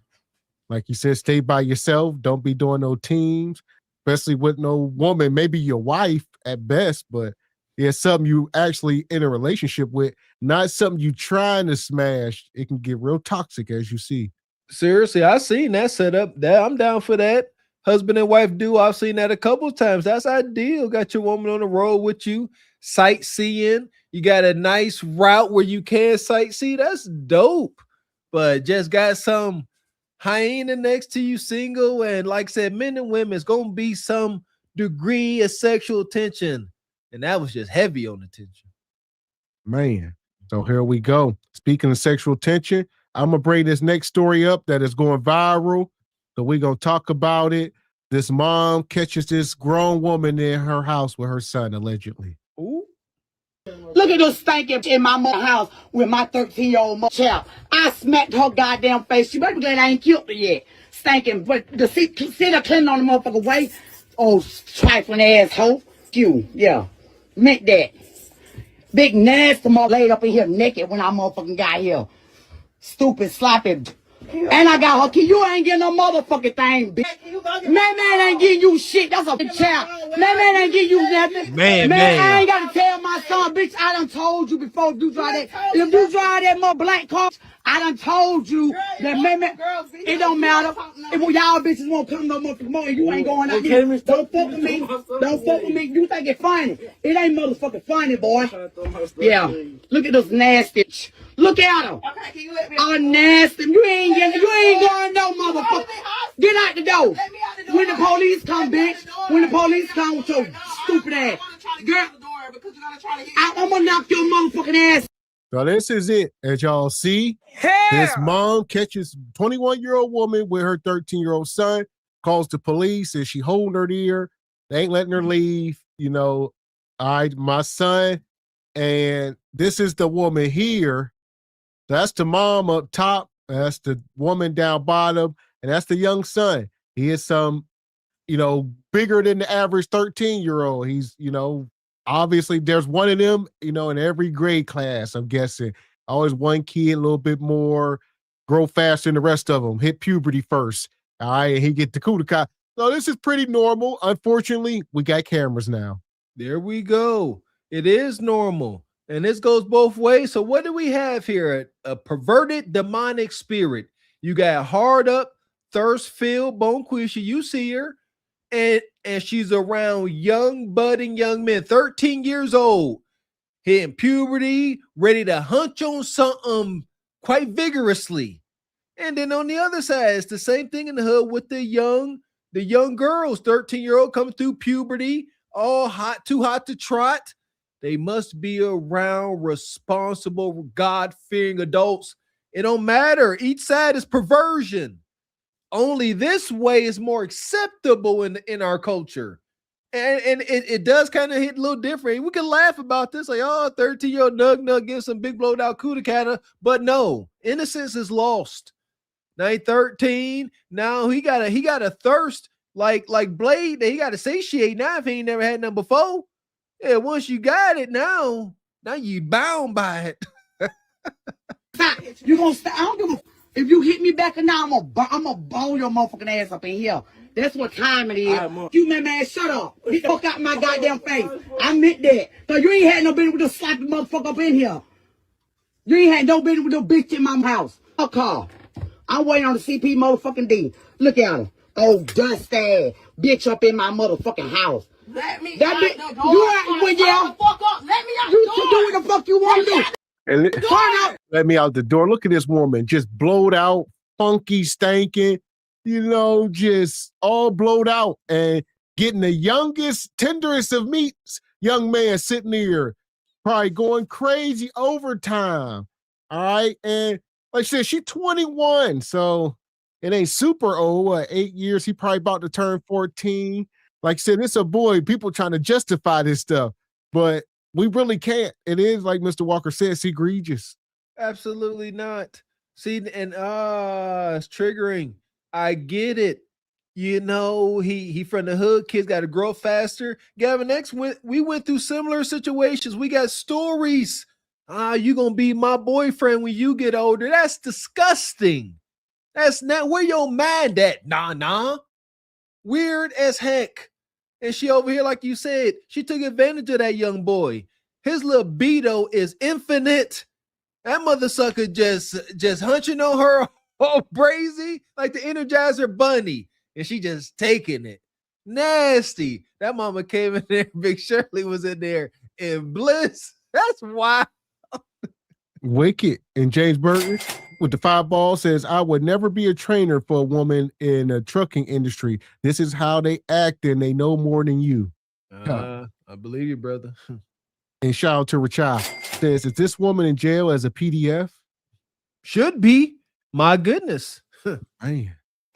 And International Quiet Storm with the 5 ball says, Mr. Walker, there is no excuse he can use to get out of this. Put law enforcement on her and put her on the registry. I agree, brother. This ran rampant in our hood. Absolutely rampant. Man. And shout out to El Castigador with the 5 ball. Says, poor child. Oh, that smell. Can you smell that smell? Brother Eel. Ooh, that smell. Money. And shout out to Milton with the 10 ball. Says that's CSC, first degree. Okay. All right. Let's Your see. child, you know what. So Yeah! Boom, shakalaka! man, here we go. Hit the like button. I'm waiting on the CP motherfucking D. Look at him. Oh, dusty bitch up in my motherfucking house. Let me that out bitch, the door. you out when Shut the fuck up. Let me out you the door. do what the fuck you want to do. Let me out the door. Turn out then. Let me out the door. Turn up. Let Turn me up. out. Let me Turn out. up. Let me Turn out. up. I don't care about that Turn damn up. camera. Turn up. I don't care Turn about up. that. Turn up. Let me out the door. Turn up then. Let me out. Man, Let nothing. me out the door. Turn up. Turn up. Get your mama. Turn up. Turn up. Turn up. Turn up. Get your Turn mama. He 13. I'm gonna beat your motherfucking ass in a minute. You finna get it. Yeah, but right now, I need her to stay right the fuck here. Yeah, she ain't going nowhere. I don't throw my stuff away. He throw his shit away. You should have thrown this nasty ass hoe away. Why you got her laid up in this She's sitting there smoking in front of her. My goddamn light bill $500 motherfucking dollar, and neither one of y'all put in on it. That's what the fuck I'm talking about. The fuck? Yeah, this nasty bitch. Look at her. Ain't nobody got to ask. Yeah, let me get $100 in. I got it. Let me get it. Let's go to the car and get it. Okay. When the police get here. Yeah. Yeah. So that's most of the problem there. Like mama said, y'all in my house hunching. I got $500 light bill. And neither one of y'all put $1 on it.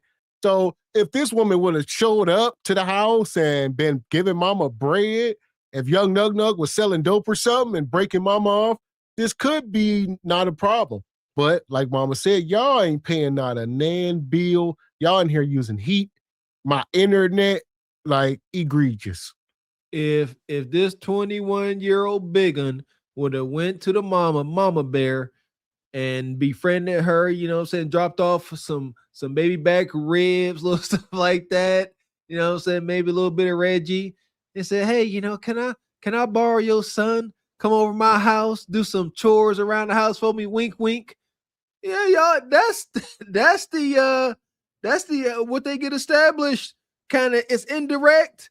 They be knowing what's going on. Yeah, this is the X-Files in the hood. But again, it seems to go over a lot more gently whenever it's a young black boy being abused. So that's what we got here. Let's get that understood. Abuse. I need that. Man, shut the fuck up. I got plenty. If I ain't got them got it, I can get it.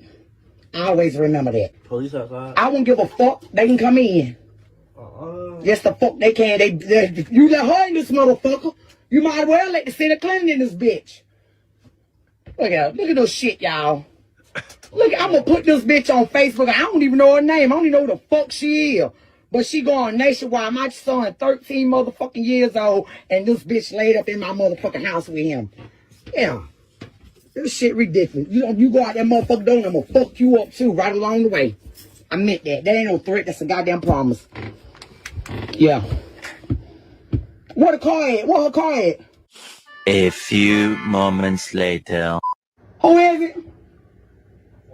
Yeah, come on back here and get this bitch out of my motherfucking house before I fuck her up. This overgrown ass hoe in my motherfucking. Go out the front door. You came through the motherfucker. Go out the front door. So now the police is here, as y'all see. Mama been holding her here. I don't know what mama got, you know, a firearm or a knife or something, because the woman ain't moving. So mama like, don't move till the police get here. I guess she walked in and the woman was in bed with her clothes off. Mm-hmm. And she made her put her clothes on and stand there. And like I say, I don't know if she had a weapon or something, but the woman is afraid to move for whatever reason. That's so embarrassing. Oh, that's so embarrassing. And you know what? I also find it amazing how this 21-year-old PDF sitting up here, she got to learn to have some attitude. You see what I'm saying? Is that not amazing? We ain't gonna let that go. She ain't showing not an ounce of remorse. A man in this situation, rightfully so, will be on his knees begging and pleading for mercy, as he should. But look, she like, let me go. Get out my face. Get your mama. You just got done doing terrible things to a 13-year-old boy, and you telling the boy to get his mama. Do you not see how wicked that is? She ain't got an ounce of remorse. No, sorry, you right, I'm wrong. She like, get out my way. Gynocracy, what you doing? Yes. And in the hood, it's extreme double standards. And that's part of the problem. Where is daddy at? So so many more issues here. I'm probably sure the boy's probably doing a lot of things, mama. So mama just look at mama up top. That's mama. We ain't about to see. So it's so deep here, right? Like I said, it's a double standard for sure for men and women. If this was the vice versa, we wouldn't even be having a conversation. But for the men, somehow it's like, it's hard for me to feel bad. Like I said, I ain't gonna lie to y'all. I don't feel like, oh, this woman is horrible. It's hood nature. Like I said, we need to get back to family. Like I said, if it was a woman and a boy and a man, we take him out back. But for whatever reason, for boys, it's unfortunate. It's a different Adobe. Yes, it is. It's a double standard. Again, shout out to the movie 300. The boy turns 12, 13. You send him out to deal with the winter wolf or Bonquisha's Kudakata. But they make movies about it, man. It's sickening. But we done seen them. The young boy, Black Snake Moan, the black little boy over there raking leaves for widow Miss Shirley. And she invited him in for something cool to drink. And he in there a little extra long. And he walk out and his chest all out. And we were talking about a 12, 13-year-old dealing with a 30, 40-some-year-old. But we all can sit and watch that movie and be like, especially as young boys, we're like, yeah, I would have did it too. Though it's a double standard, it's still wicked, dang it. That part. I would say my biggest problem would be how she looks. If I walked in there, I'd be like, oh, hell no, son. Now, if she was in there looking decent, you know what I mean? We could smooth this over. But you blowed out and you taking advantage of my son. This is bad. That's how you know, because if she was decent looking in good shape, she would be dealing with men her age or older or whatever. She would have options. But this woman, disgusting built, she ain't got many options. So that's the predatory side of it. It's how you look. That part there, yeah, you liable to get him, too acclimated with subpar Kudakata. We don't want that for that young man. And looking at the mom's picture, Mr. X, might be some sexual tension in the room too. Don't know. The mom don't look like she exactly like dudes. Man, and shout out to Unky Streamer. He says, I'm behind in the stream, but offering their womb to gay men is wild. Oh, that one. Yeah, that's the awkward sister. I agree. Shout out to Hunk. And International Quiet Storm. Mama went to salon and said she wanted a Krusty the Clown hairstyle and Sideshow Bob colored dye. Shout out to the International Quiet Storm. She had a gold tooth. That's mama. Yeah. So he wanted a big blowed out woman like you, mama. No. Oh, god dang it. And shout out to EV, says Glaze Galaxy M Council has become sickening. Oh, might got more glaze for you. Unsicken yourself. Here we go. Hit the like button. Anyway. Yeah, come on back here and get this bitch out of my motherfucking house before I fuck her up. This overgrown asshole in my motherfucking. Go out the front door. You came through the motherfucker. Go out the front door. Hey, go out there. Out the my house. Yeah. It's mine's here. Get that bitch up out here. Go. She came through the front door. She the motherfucker from my back door. Yeah, man. I thought it was a door that don't go out my back door. Okay, I got you. Come on out the front door. Come on out the front goddamn door. Get the fuck up out of here, girl. Yeah, bitch, my baby 13 more years of that old goddamn woman. I don't care. Well, I'm just saying, come on out of here. Come on out of here. Come on out of here. Come on. What's your age? And like we said, it just ain't right. And that's another thing. We try to think about ourselves a lot. Oh, when I was 13, but it just ain't right as a parent. Yeah, that when you put that parent hat on, yeah, you going to jail. But like you said, as a young Gavin X, yeah, we'd have been thrilled to begin so 21-year-old Kudakata when you 13, 14, whatever. But, it's not the greatest age gap, and it's the double standard, being woman to man. Even then, lock her up. There you go. I know a lot of us, we had a panel period with the brothers, and a lot of us lost our innocence at a young age, and that can be tough on a young man, depending on the situation. You know, you a youngster, you 12, 13 or younger, freaking 11, and you dealing with some 14, 15, 16-year-old girl, and y'all have a night of adolescent, I don't even know what the hell to call it. And then you know, weeks down the line, you little young man, you see this 16-year-old girl with a young man her age. Come on, oh, and you done created a monster before you even hit puberty. See that? It's a wicked ripple effect. No matter how socially acceptable it is, yeah, we gotta look deeper. You know, yeah, like I said, I'd be embarrassed to say when I lost my innocence, but it's wild out there. God bless us, young boys. 21, my baby 13. Bitch, you going to jail. Have a great motherfucking night. Fuck you. He ain't going nowhere. He most definitely ain't going no goddamn well. Yeah. Yeah, get all that. Call your mama now. Tell your mama that you goddamn going to jail for messing with a fucking minor. Slop asshole. The fuck? Stop. Yeah, bitch. Go to jail. Good night. Stinking motherfucker. That's rough. Make that shit. Fucking play with me. Call him. I don't get the fucking house, man. Go on in the house. Yeah. Overgrown bitch. Laying in my motherfucking house. Hell yeah, my this slap ass overgrown 21-year-old fucking woman laid in my house with my 13-year-old fucking child. What kind of shit is that? Nothing. Jail, bitch. Go. Listen, you big and sloppy too, so relax. But she keeps saying this big overgrown. Granted, 21, you know, it's unfortunate. Like I said, it is the fact that she big and stinking. Mama probably walked in that damn room like, what the hell? Smell like, oh my. There you go. Yeah, she saw her son laying next to something. It was just mad. She probably know what she was looking at. Probably thought she was having a bad dream looking at herself. See, she saw herself in that bed. That's why she's so wound up. Ain't that a trip? If this was something more delicate, more better looking, it most likely wouldn't have been so violent. But mom was like, shoot, you big as me. You weigh as much as me. Huh? And you on my son husband? Man. Like, yeah, these ain't just jokes. Pook nug, man. Can we stop it? Yes, mama walked up in that damn room. You know, it stinks in here. What's the smell? What smell? It smell like badussy. And shout out to the young man. Like I said, it's a rite of passage for him.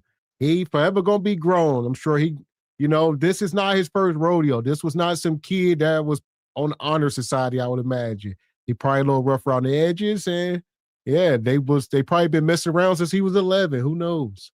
She's probably his mentor or something. You know what I mean? Trying to keep man. Let me keep you out of trouble, man. Come on, man. Come on over here.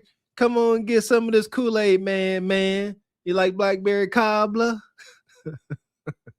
Boy, you shut the fuck up, I'll beat your ass out here. That's real. This my shit. Can't nobody tell me nothing about this. This mine. This bitch, 21 years old, laid up in the goddamn house with my 13-year-old child. That ain't worth a damn. Y'all better get her the fuck away from here. That's why I called y'all, because I ain't going no jail. She motherfucking going. Stinking, sloppy bitch. Get in the house, man. I wouldn't give a fuck. You better shut the fuck up if I beat your ass. You better get in there. I'll run up on you and whoever else out here. You better, let me tell you something. Let me tell you something, sir. Listen, the mine, I pay all these bills up in here. I know you do. 21 years old, my child 13. How you feel if it was your child? I'm good. That's what and I don't feel well. I understand that, but you can't be yelling. I live here. I pay the land fee. These people know me around here. They know when I turn up, I turn the fuck up. He know it. He, baby, all of them know it. Let's go. Get in the house. You know it's better you just go inside. Got that sloppy bitch up in my motherfucking house. You been doing this shit. But I tell you what. Every time them bitches come up in here, they going to jail one by motherfucking one. I wouldn't give a fuck, huh? I'm good. Where the keys at? Where the key at? Give me the fucking key. It was up. And like she just told him, man, you've been doing this. You've been doing this, and I'm going to catch all these women you bringing in my house one by one. So man is a grown man. It is what it is. Soon he'll probably be moving the pack and helping mama pay the bills. And she ain't going to be so hard on him because he will be resourceful. This is the beginning of a hood legend. Like you said, man going to get a hold of some work, and they going to laugh about this years down the line. Yeah, man become a real man via age and sexual maturity. And I'm like, remember, man, when you was young, boy, you had women all in your mama's house. She had to call the police on them. It's going to be a light joke years down the line, but it's really ain't a joke. One day woke up this morning and seen that video of the 13-year-old boy, man, in the bed with the 21-year-old girl, and the mama was clocking that motherfucker. See? Yeah, I like that, mama. I like that. But you better than me because I would have been going to jail. I would have whipped that house so motherfucking bad. We both would have been going to jail. And one thing I know, two things for sure, bitch, I'm getting out before you do. And it's so crazy because the world we live in, people be like, oh, he's just a boy, or they normalize the shit and make it seem like it's okay because boys is boys. And a girl could never do what a boy do. But at the same time, bitch, you out of line, you 21 years old, and you laying up in the bed with a 13-year-old who barely probably know how to watch his motherfucking nuts. It's so many niggas out here. It's so many niggas out here for you to be playing with a 13-year-old girl, bitch, please. I would have been beating that whole head through the motherfucking wall. Now, I just got finished watching a video of the mom who walks in and catches a 21-year-old woman laid up with her 13-year-old son. Now, 13-year-old man decided that he wanted to lay up with a big bad gorilla. Mom walks in, catches the lady naked, which I know was traumatizing enough. She gets dressed. Mom corners her in that room until she calls the police. The police come, they lock her big ass up and haul her off to jail. This is why y'all have to watch the people that are around your children. Sexual predators are not just men, they are also women. And these bitches have gotten so desperate that now they are sleeping with 13-year-old kids. It's crazy. How do you even find a child attractive? Something has to be wrong with you mentally anyway. There you go. It is. They neurodivergent and some more stuff. They immature, arrested development. And a lot of these boys are overdeveloped. Y'all see, man, getting muscles and whatever the case, probably got a little mustache. And here we are. Probably was lying about his age. That's part of it as well. Man probably said he was 16. Who knows? But here we are. Welcome to the hood. Listen here. I don't care if man was whipping his meat out in front of her. Like this sister up here again, the double standard stands strong. This sister here, even though she is going against this 21-year-old, it's the verbiage. She said, man decided to lay up with this woman. That's why it's abuse, because he ain't really old enough to make these decisions. You see that? But since, if you ask me, since his skin is so dark, since he is budding physically, his testosterone is at healthy levels, now he can decide to lay up. No, she decided to take advantage of his budding sexuality. We're going to word this correctly. Yeah, he didn't decide nothing. He a young boy. He going with the flow. Shoot. And this is why we need families intact. So as long as, we are fractured as a community, this stuff been going on and it's going to continue to get worse. That's why it's hard for me I've seen it too many times and I know things is getting worse. So listen, folks, y'all better get geared up. You'll see a lot more madness. It's coming. Y'all don't get it, man. It's coming. It's already here. I gotta stop saying it. It's here. It's amongst us. And it's really too late if you ain't already taking the necessary steps and not fall victim to this madness. Nonetheless, she is being held on bond, a $10,000 bond, and she's in jail right now. But thank God mom did the right thing by not just beating her ass. She actually called the police and got her up off the street before she has a chance to be sleeping with somebody else's 13-year-old son. A mother comes home and she catches a 21-year-old in the bed with her 13-year-old son. And she handled that with so much grace. And she called the police. The lady got arrested. And I say she handled that with so much grace because I swear to God, she would have been touching every wall, every window, the washer and dryer in that house, every head, every body part would have been touching every single thing up in that house. I swear to God.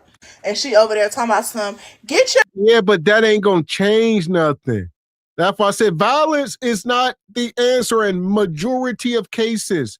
Even when your kids is being bad, people say, well, I'm going to beat my kids. No, you need to look at what you are doing as a parent. You need to self-reflect. Even in this moment, oh, I would have been bouncing her head off the dryer. No, you need to see what the hell going on that this is acceptable. He wouldn't even think twice about doing this in your house. So it's easy to blame everybody but self. The mama need to go reflect. Thank you. This is why we say you got to bring shame back.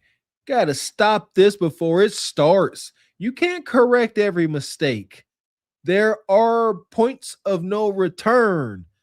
Little man bringing random cootie cat in your house. You have failed the mission. Now you are violently behind the 8 ball. There you go. Unleash the violence on yourself. God dang it. What's going on? And we can understand. She said he been doing that. Most likely, father ain't around. They was living in that trailer park situation. That's a whole nother story. And she probably worked long hours.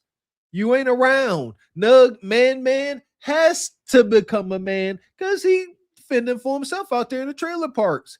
And he inviting women over like a grown man. So see that, mom? A little accountability on your part too now. Girl, I mean, shout out to Evie. That 60-year-old T-Ray. Never mind. What? And El Castigador said, but mama, I love her. I love her, mama. Evie, send her to Leon's lair. No hope for her. Perhaps. Leon too old. She like him young. And Omni says, this nug must be packing. Mama better contact Cornhub ASAP, make some money. Oh, God. Y'all trying to smut the young man? Say the babies. Say the babies. Evie, this is why blood dads matter. Message. Indeed. Don't smut the baby out. Dang. Your mom. Girl, you can't do nothing. You're going to jail. And you know what? I hope the son touched every wall up in that motherfucker too, because why would you let this grown woman in my house? You being too grown. You're 13 years old. And then you got the red lights on. The red lights. You would have been, you know what? Police, take him to. Take him to. Beyond scared straight his ass. Like dead ass, because he think he's grown. And even if, like, it's just so crazy. Like, so many situations are still coming out where grown people are finding kids attractive and being pedophiles. How can y'all find kids, a little fucking kid, attractive? How? That's sick. Y'all are sick. Y'all are grooming. Y'all are sick in the motherfucking head, and I swear to God. That's why I don't have no kids now, because woo, child, I swear, I would be in jail for life. I swear to God. I would be in jail for life behind my motherfucking child. All right, Bonquisha. Granted. And shout out to Nug. Like I said, he had the LEDs, the red, everything going. And they gonna say, take him too. Take everybody. Take the mama too. Everybody need to be locked up.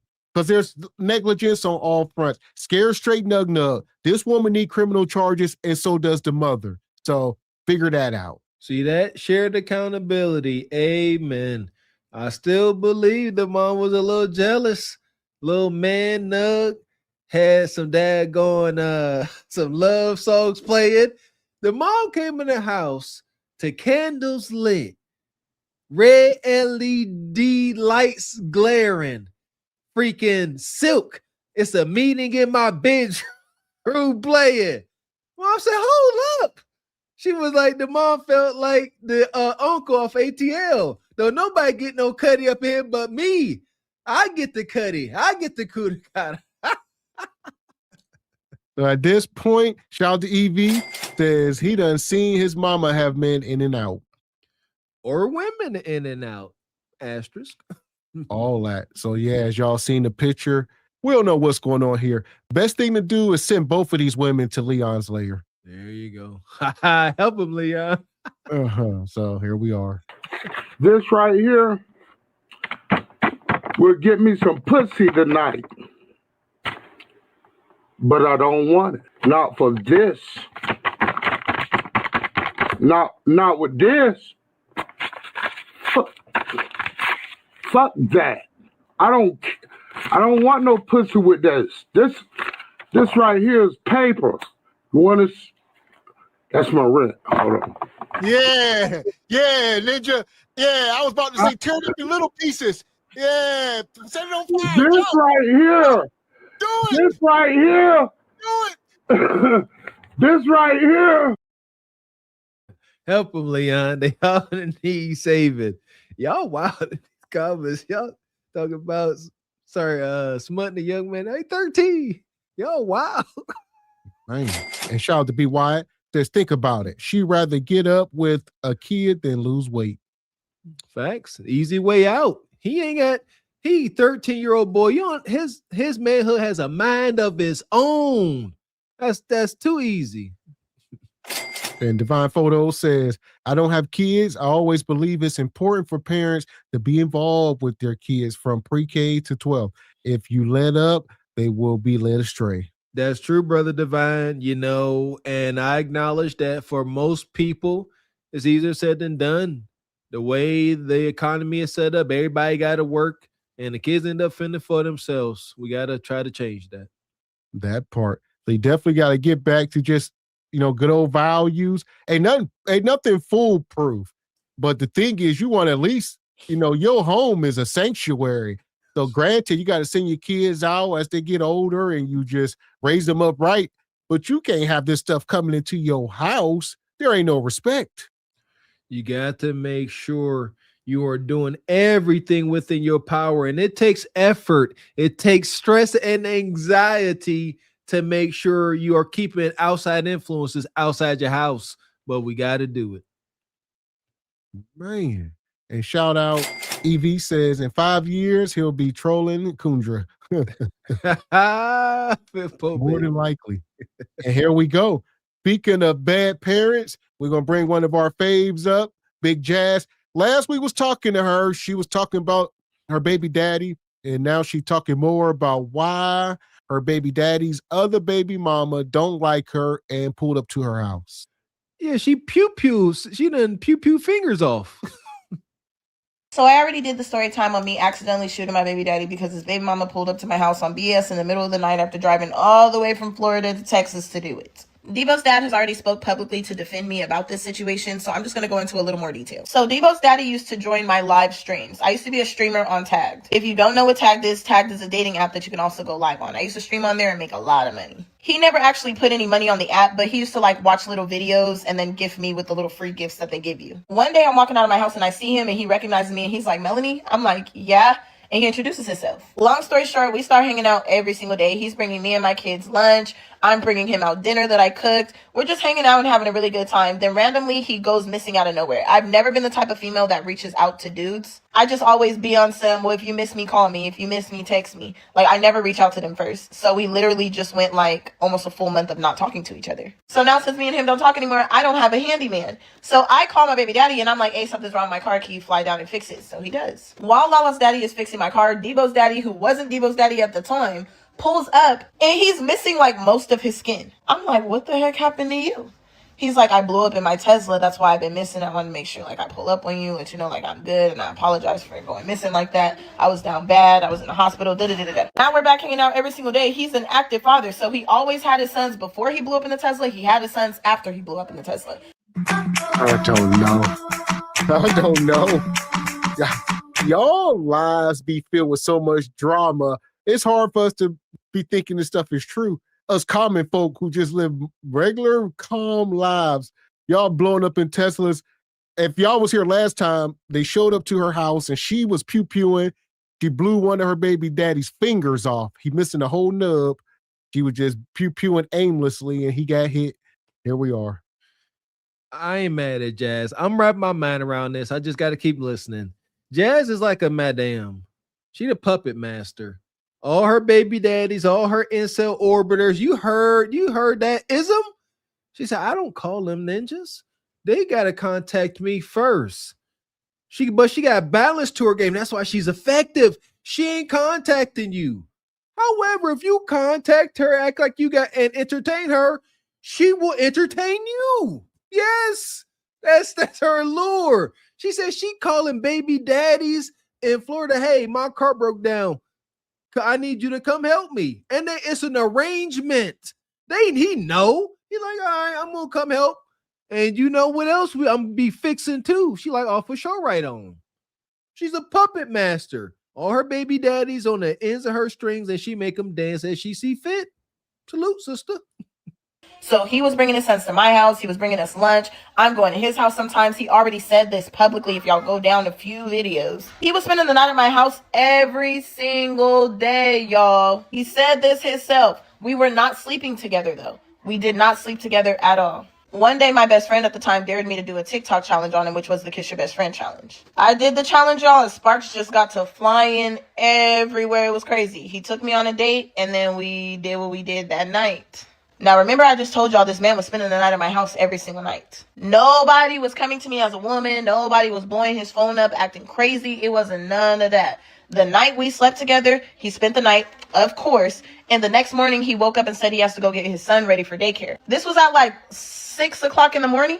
I go back to sleep because, baby, we had fun all night. I'm tired. I go back to sleep and I wake up to a phone call from him. I missed the call. As I'm going to call him back, he's calling me at the same time. So I answer it and it's a female on the other line calling me a HOE. I'm a home wrecker. Why would I sleep with a man that already has kids? She was just saying a lot of nonsense. And I was like, I looked at the number to make sure I wasn't tripping. But before I could say anything back, she had already hung up the phone. So I texted her and I was like, how am I home and I didn't know anything about you? Come back for part 2. This is part 2 to why my baby daddy's other baby mama hates me so bad that she decided to pull up to my house in the middle. Why my baby daddy's other baby mama, baby daddy. This is Jazz. She allegedly got 5 kids by 5 men, and she's still desirable for whatever reason. That kudakata must be good. Sexual. She's very sexual. You hear it? Listen here. Men are simple creatures. They're very simple. You heard her. Her and this dude, he was staying in every night. That's wild work. It makes my heart hurt hearing her tell these tales, but she ain't lying. Jazz ain't lying. She got these ninjas by the short curlies. This ninja just sitting there biding his time staying. And it took pathetic soft ninja. It took a TikTok challenge to dare them to kiss, and then sparks flew, and then he beat the cheeks to oblivion. And you hear how she talk about her escapades? She is up here seducing her other simps down the line. She said, yeah, we went back home and we hunched all night. He woke up at 6. I was still tired because we had fun all night. She is up here still selling herself, selling kudakata. Don't hate the player. Don't hate the game. Just don't wind up a puppet on the end of her string. That's it. Hair!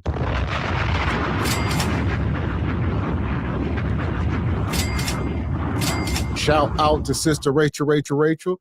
Said skip and skip. Knock it off. Y'all don't like this? Shout out to Rachel. I see Stephen James begging for mercy too. Huh? Y'all don't like Jazz? She's a lady. Huh? You see them Bible scriptures across her chest? She's sanctified. Listen, at some point, we're going to have to get Jazz up here on the show. At this point, Jazz, we need to talk. We done gathered all this intel. We got questions. I'm a fan, Jazz. I ain't no hater. You know, you wild, but I want to hear you admit to your tactics. That's all I want. Until then, we're going to put you in the pit. There you go. Fuck is you talking about? This is Sparta! You got to know when to hold 'em, know when to fold 'em, know when to walk away, know when to hide. You gotta count your blessings. You're sitting at the table. You hear me? Ooh, child, things will get brighter. Appreciate your sister, Rachel. Yeah, Pope Jazz, she'll be back. Jazz, she going for now, but she shall return. Man, we appreciate your sister sponsoring the show.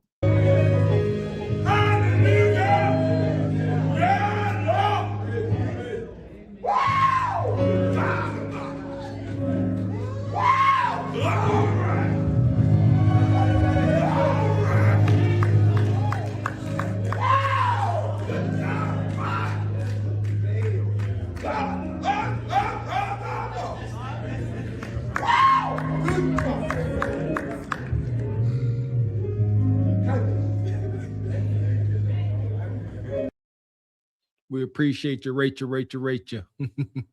Getting Jazz out of here tonight. We definitely appreciate you. Yeah! Boom, shakalaka! So here we go. We ain't done. We talking about single lonely hyenas are their own worst enemy. Now we going to the streets of Memphis, one of our favorite places. Ooh, Memphis is wilding.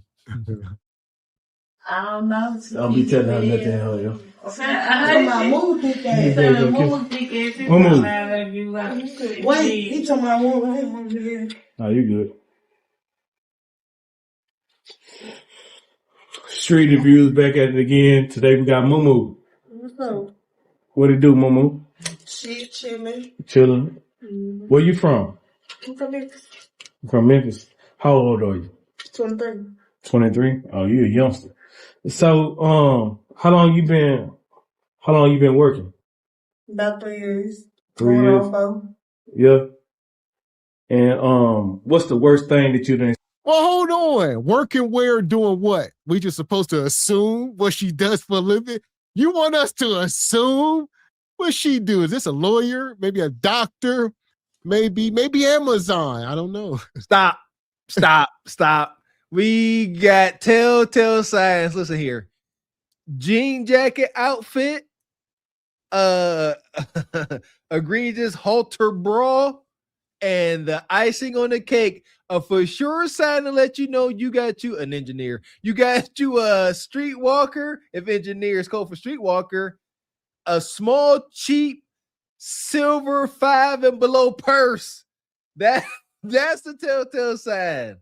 Definitely a streetwalker. Ain't nothing in that purse but prophylactics, hand sanitizer, and wet wipes. This is wild. He is going to ask, how long you been working? Here we go. 23? Oh, you a youngster. So, how long you been working? About 3 years. 3 years? 4. Yeah. And what's the worst thing that you done experienced out here working? What? I mean, you just said that like that was like that was no big deal. I mean, Getting graped. Yeah, nothing. 23. She been out here for about 4 years since she was 19. All right. Working. They keep calling it work. How long you been working? So what's the craziest thing that happened to you while you been working? Working? I guess. Working girls.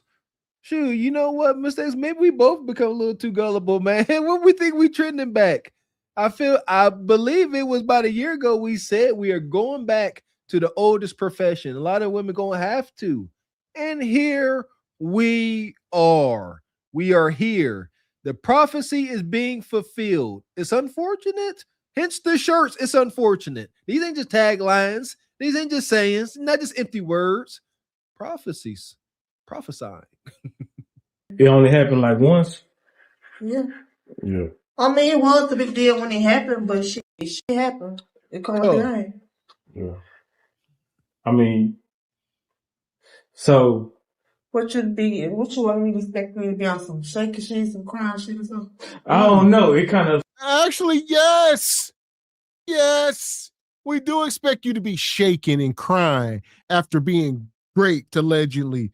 He said it happens. It's part of the game. I charge it to the game. What you want me to be in here crying like a 304, like a punk? I ain't soft. Obviously, can't afford to be soft in this game. For sure, right on. I got no objections. She must take on this attitude. Otherwise, she will be crushed. You can't be out here being vulnerable when you out amongst rabid wolves.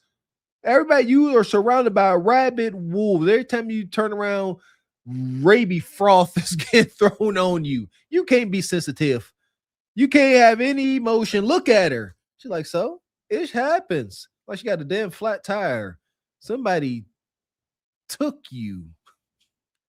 It's wild. An El Castillo says, was it grape or theft of services? Wow. Oh, shush. Man. Affected me a little bit, but so you jump in the car with somebody. Mm-hmm.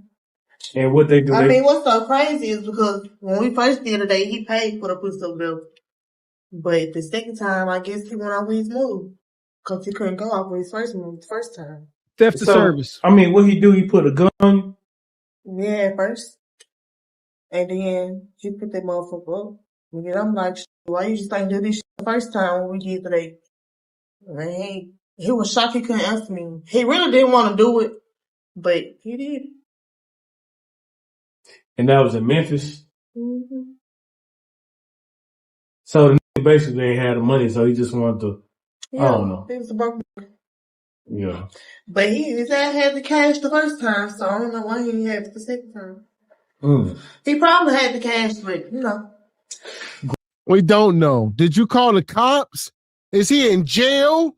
Where is this ninja? That's another thing that grinds my gears. You can't just let these monsters get away with this stuff and keep roaming the streets.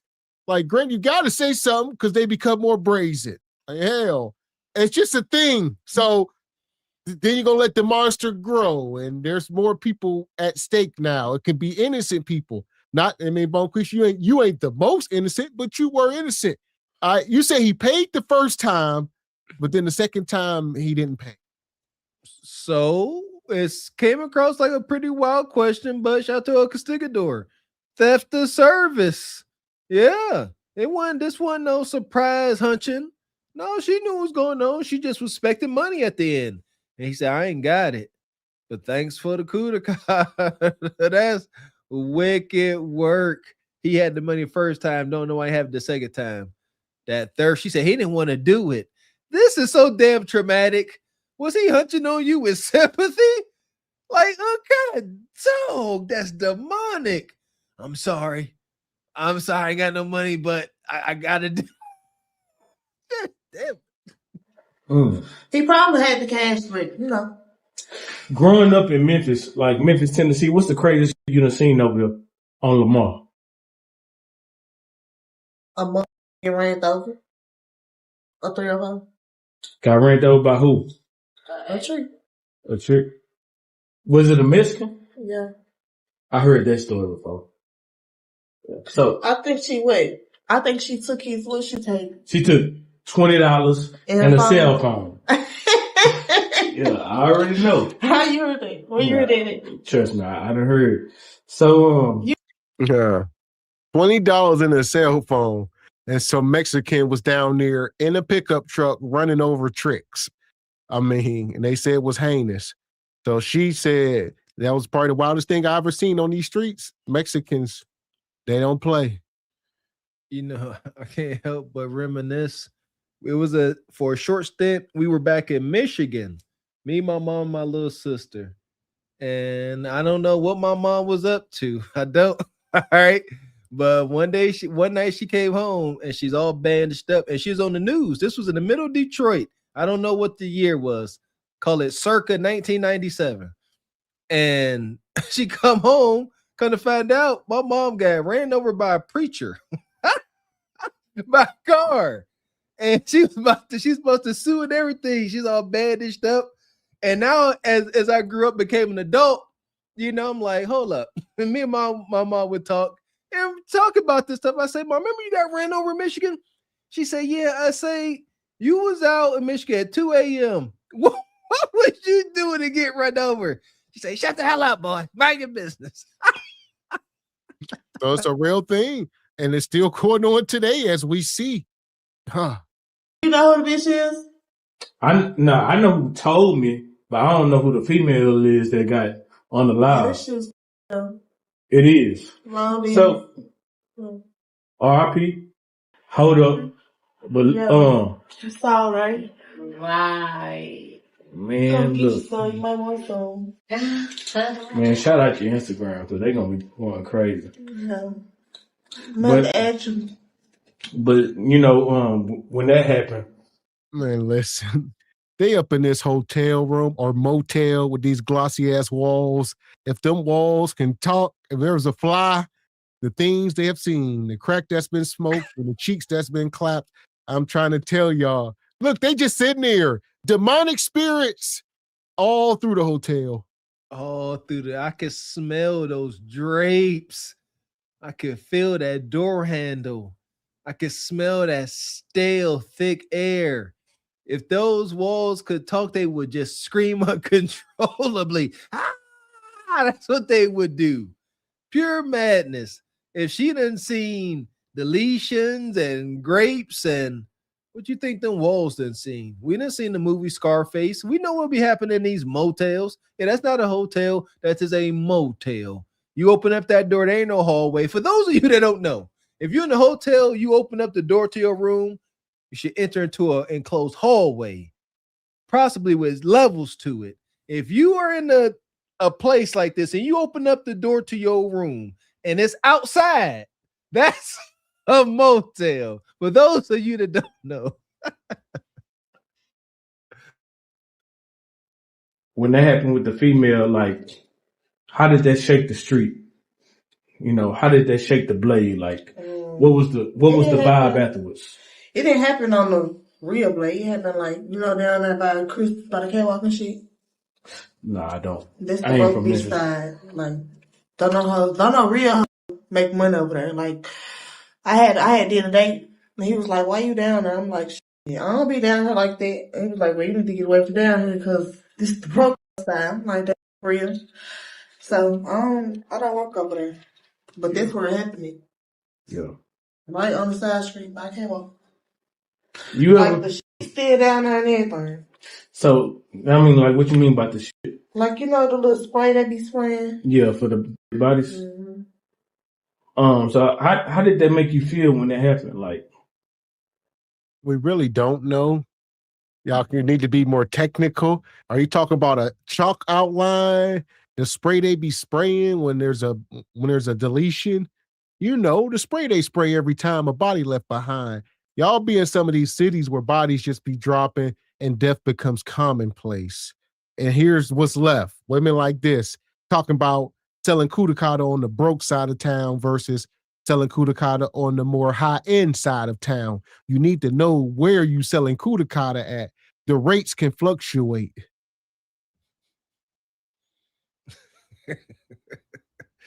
We here. Don't run from it. Don't put your head in the sand, ladies and gentlemen. Nug Nugget Bonquisha. This is a norm. Yep. Some of us already have or are going to have close and distant relatives that are going to be just like this. Yep. We're going to be having our family gatherings and folks going to be talking about regular work stuff. And that one cousin or auntie or niece or whatever is going to be like, yeah, let me show you how to sell this cat. It's wild. We all got those relatives that got to blow up the whole, meeting, with some type of wild trauma. I got stories for freaking days. Yeah, they got to spread their trauma amongst everybody else. Yeah, my kudakata worth $50 on this side of town. On this side, it's worth $25. Just so y'all know, in case anybody was wondering. Be cautious. I don't steal. I have to do my work. I ain't finna, might hit a lick over there, but yeah, you got to be right. Yeah. So you ain't gonna get no money doing it. Do you kind of fault the woman for trying to rob the dude, or like how do you feel like who's at fault in that situation? Yeah, I fought her, but I fought him too. He could have did something else other than, run her over. He ain't had to kill her. Yeah, he could have just. I ain't gonna lie, you ain't gotta kill her. You know what I'm saying? Yeah, who at fault? They still talking about this. So apparently the woman did not survive. The Mexican ran her over with a F-150. All right. And yeah, for over $20 in a cell phone. And she in the upper room. Well, hold up now. Don't know what year that was, but what's the rate? Like what are American dollars and pesos? So that might have been 20 funky American dollars. But Javier said, shoot, that was about 150, pesos, shoot, about probably 2,000 pesos, huh? What we talking about? Yeah, Javier said, you effing up the game. Give up that kudakata for that hot 20. And I want to debate. I don't even think they got the, to be honest. So they never arrested nobody? No, because the nigga was on the run when he didn't stop or nothing. He pulled. Hell! Jesus! Keep getting worse. So Javier, Jesus, ran her over with this pickup truck and never stopped. So they in Memphis. He just kept on going to the Mexico border. He just kept going. Jesus. Jesus, golly.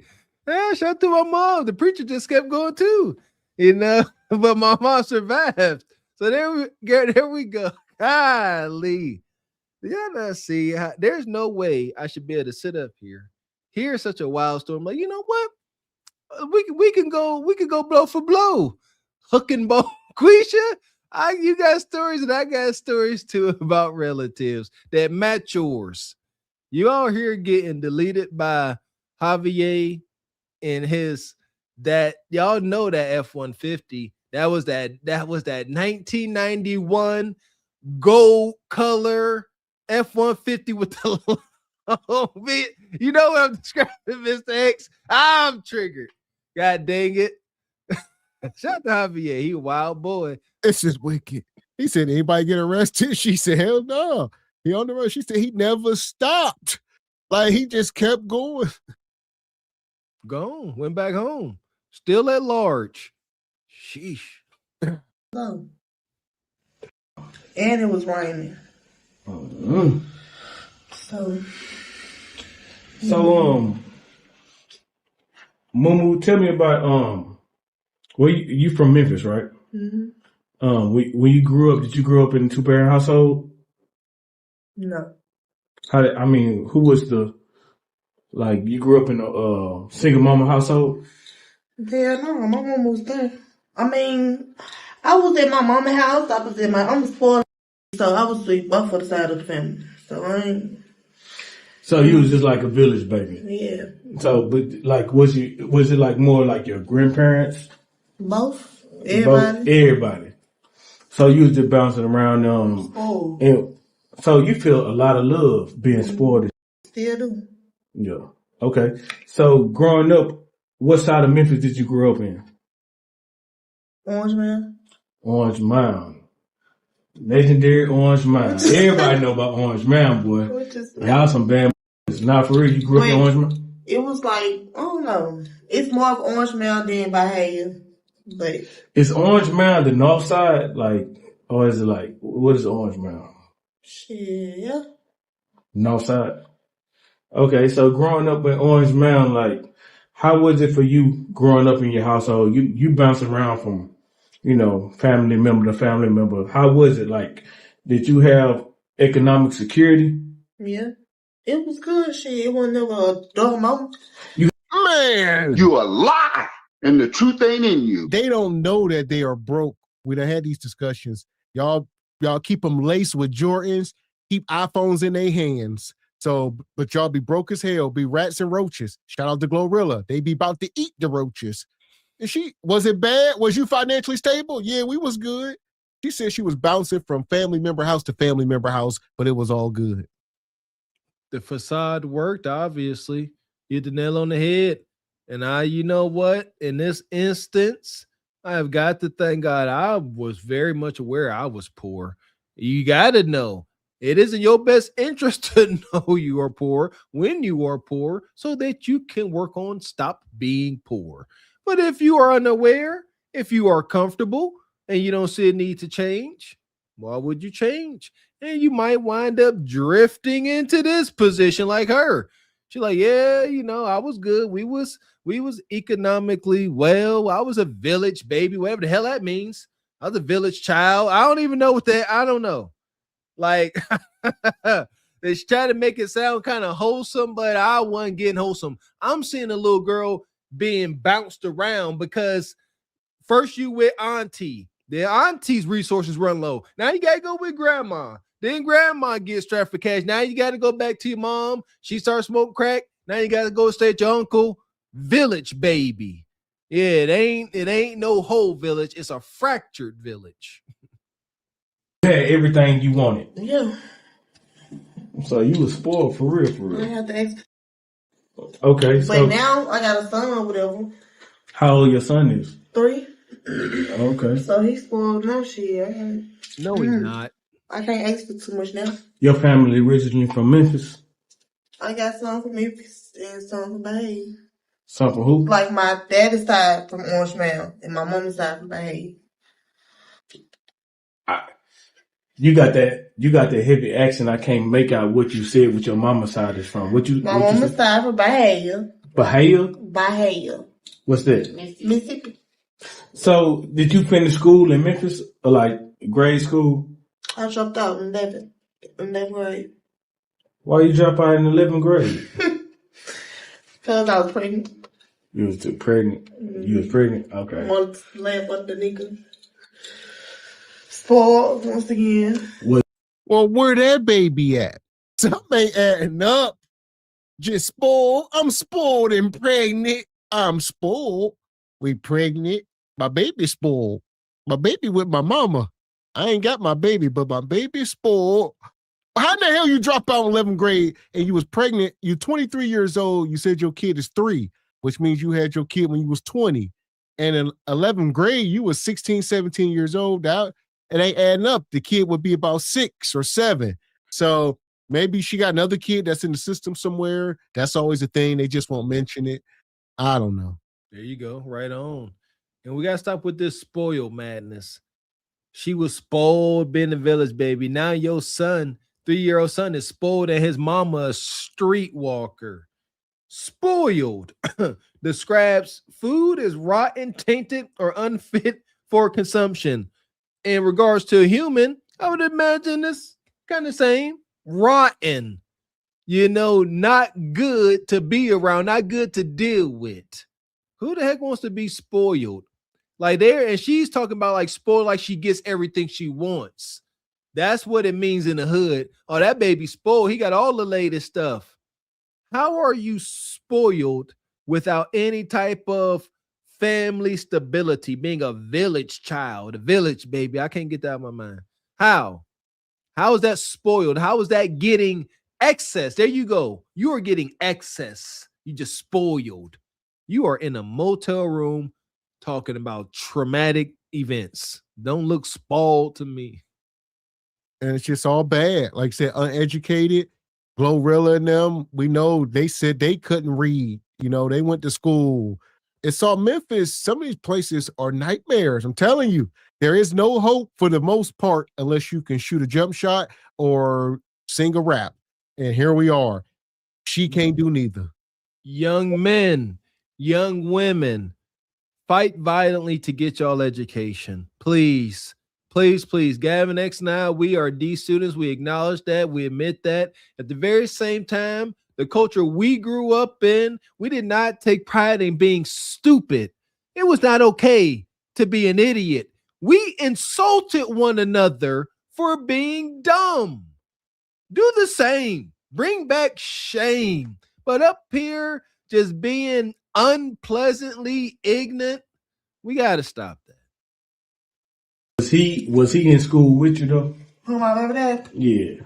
No. Oh, he was a grown nigga. He wasn't. When I was in school, my over there was 20. Yeah, how y'all met? He said, "What's your trying to?" Purposely, well, I was with his sister, and we had a party or whatever, and then you were like, just like, yeah.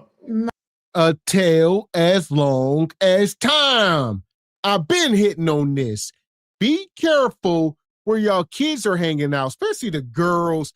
We had the boy on here earlier, right? Like I said, it's hard for me to be extreme with it. Maybe I should be as far as the boy with that older woman. But with the girls, it ain't no question. And like she said, she hanging with her friend. And then she ended up sleeping with her friend's brother. Her friend's brother ended up knocking her up, who was older than her. She said she was 16. Her friend's brother was about 20, 21, who knows? And she said he wasn't that old. They didn't see him as that old. He was just 20, 21, and we was 16, 15. And he was hunching on me. I was hanging over my friend's house, and I was sleeping with her brother, and he knocked me up. Come on, man. You know, let's get more into this double standard. It's egregious on both accounts, yes. But let's get into it. A young man, as we do, can look back at these instances of being taken advantage of, younger by older women. And if you look at it via the dating market, a young man's value goes up because he got some experience. Nothing is extracted from him. Wicked, but it's an observable reality. A young woman, on the other hand, her value isn't going up. She's born with her value. She's being extracted from. She's being tainted. You see that? So it's nothing. She don't look back and like, oh yeah, that was I dominated that man. You know, but a young man could be goofy and ignorant enough, like, yeah, I dominated that big old 21-year-old Magilla gorilla. Heavy on the double standard. See that, sisters? We acknowledge that. Y'all need to be protected at all costs because y'all are not boys. Y'all cannot process these ill happenings the same, and we acknowledge it. No, because me and sister was talking first. Well, we weren't talking, but So you bisexual? No, when I want to be. But anyways, we had a party or whatever, but his brother was in and out the house serving or whatever. I mean, her brother. And he came upstairs, started talking to me, flirting with me and shit, and we just, it happened from there. So growing up, have you ever went through anything that was traumatic in your childhood? Y'all ain't listening, I know. Her brother was in and out the house serving. He was a trap boy, so there was a trap house. She was over her girlfriend house, who that she liked. She said she liked the girl too. She didn't know. She liked it everybody. All right. But nonetheless, she was over this house where clearly the mom wasn't there, or if the mom was, she was like a little scrappy in the mom. We talked about that last night. And they just throwing house parties. The son in and out the house trapping. They in the house smoking. She said he came upstairs, rolled something up. We chilling. What? Next thing you know, booty clapping sounds. Next thing you know, she knocked up. Now she out here selling WAP. It's all downhill. She dropped out of school. Been a domino effect. She was I can visualize. I can see it. She's sitting here at this house party, everything going on. She's sitting on the couch, and she's just there for the taking. She under the influence of a little bit of liquor, a little bit of herb. She young, and she is just, whoever wants her, she was there. She like, hey, budding sexuality, extremely curious. This is the understanding. Young budding women and men is you get curious. That's why you got to be around wholesome folks to protect you from your own curiosity. But when you're around rabid wolves, they're like, "Oh, you curious? I'm gonna give you something to be curious about." They exploit it.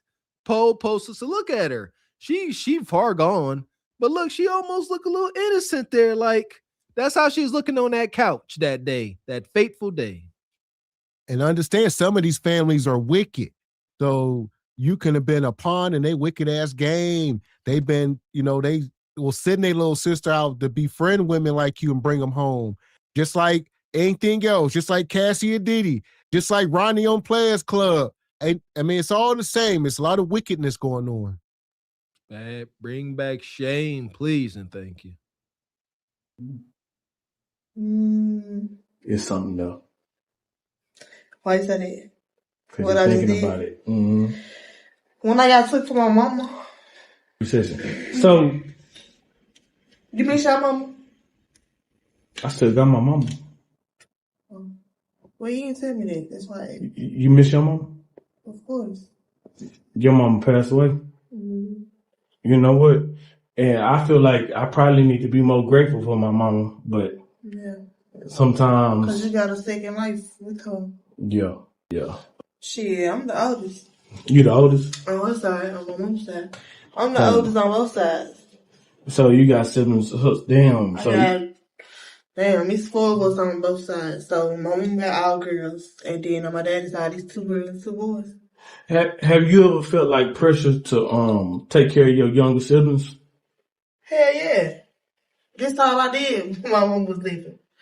There you go. She would pop my shit. It's like You might as well say I was the mama, because, like, she was, like, when we go to school, okay, I go to school, get out, go get us something to eat or whatever. She drop us off at home, and she get herself ready for work and shit. So, Look at her. come out for somebody. But anyways, meanwhile, Let's stop it. That funky ass woman come walking in that house mad as hell. We got to get a steal on her. They in there turning tricks. That was wild. Oh, look at it. I seen her when she walked out and she come back in. It's just funky. A little trap motel. They in there selling kudakata, selling whatever. Who knows? They got candy bars, kudakata, a little bit of dope, whatever. Listen, the evolution of the candy lady, huh? We got candy bars, fruit chews, and kudakata. Help it, Lord. Yeah, they are. She done walked in. See, I'm a germaphobe. I'm gonna heavily assume what you was out there doing. Stay away from me. Go into the bathroom and disinfect something, because you definitely been out there serving somebody. Just walk in all disgruntled. Look at her. Just used and abused. but anyways, meanwhile, when she at work and I'm at the house cooking dinner, breakfast, all that. So it was like I was the mom, really. That's it. But my mom was in our life or whatever. Shit. You ain't had no childhood. Huh? You ain't had no childhood. Yes, I did. Yeah. When I was little. No, but I'm talking about like, yo, you know what? When I'm talking about childhood, what I'm talking about is like high school. And there you go. This is the problem in the Black community. We think childhood stops at 9 years old or 8 or whatever the hell. No, she said, when I was little, but once I was about 12, 13, I was big. I was grown. That's not it. You a child clear till you graduate college. To your parents, you'll be about 25, 30. But no, y'all stop being children at the age of 10 when you become old enough to babysit. Your ass grown now. And here we are. It's just a fact. It's a fact. Man, with age, thank God, so far with age comes wisdom. You right, Mr. X. Them in college, some of us, I would imagine, half of us have been there. When you're in college, you can't tell you ain't grown. Oh, I'm grown in college. Lies. My wife and I done went back to enough, alumni games, in our 30s. And I'm like, these look like high school kids. No, this how we were, but these is babies. You are, if you ask me, you don't get not an ounce of adulthood, not even a bit until you 18. That's when you start getting a little bit, just a little bit of adulthood. I wasn't grown till I was about 32. If you ask me, seriously, man, po baby, grew up too fast. This is a common thing. Grew up too fast. So when you're a kid, your mama treating you like an adult because you got to babysit so she could go run the streets. And then when you become an adult, you want to revert back to being a child. Unfortunate. School, going to the prom, you know what I'm saying? No. Senior dues. Yeah, I know. All that shit. I really didn't care for it. That's a part of your I just childhood. wanted to get my education and get up out of there. Yeah. Cause you felt like, because of the pressure that you was under, you felt like the shit that everybody else was obsessed about was childish. Cause you had real life issues. Like I was already, I don't know, like when I was young, I already had that grown mind stage. Mm-hmm.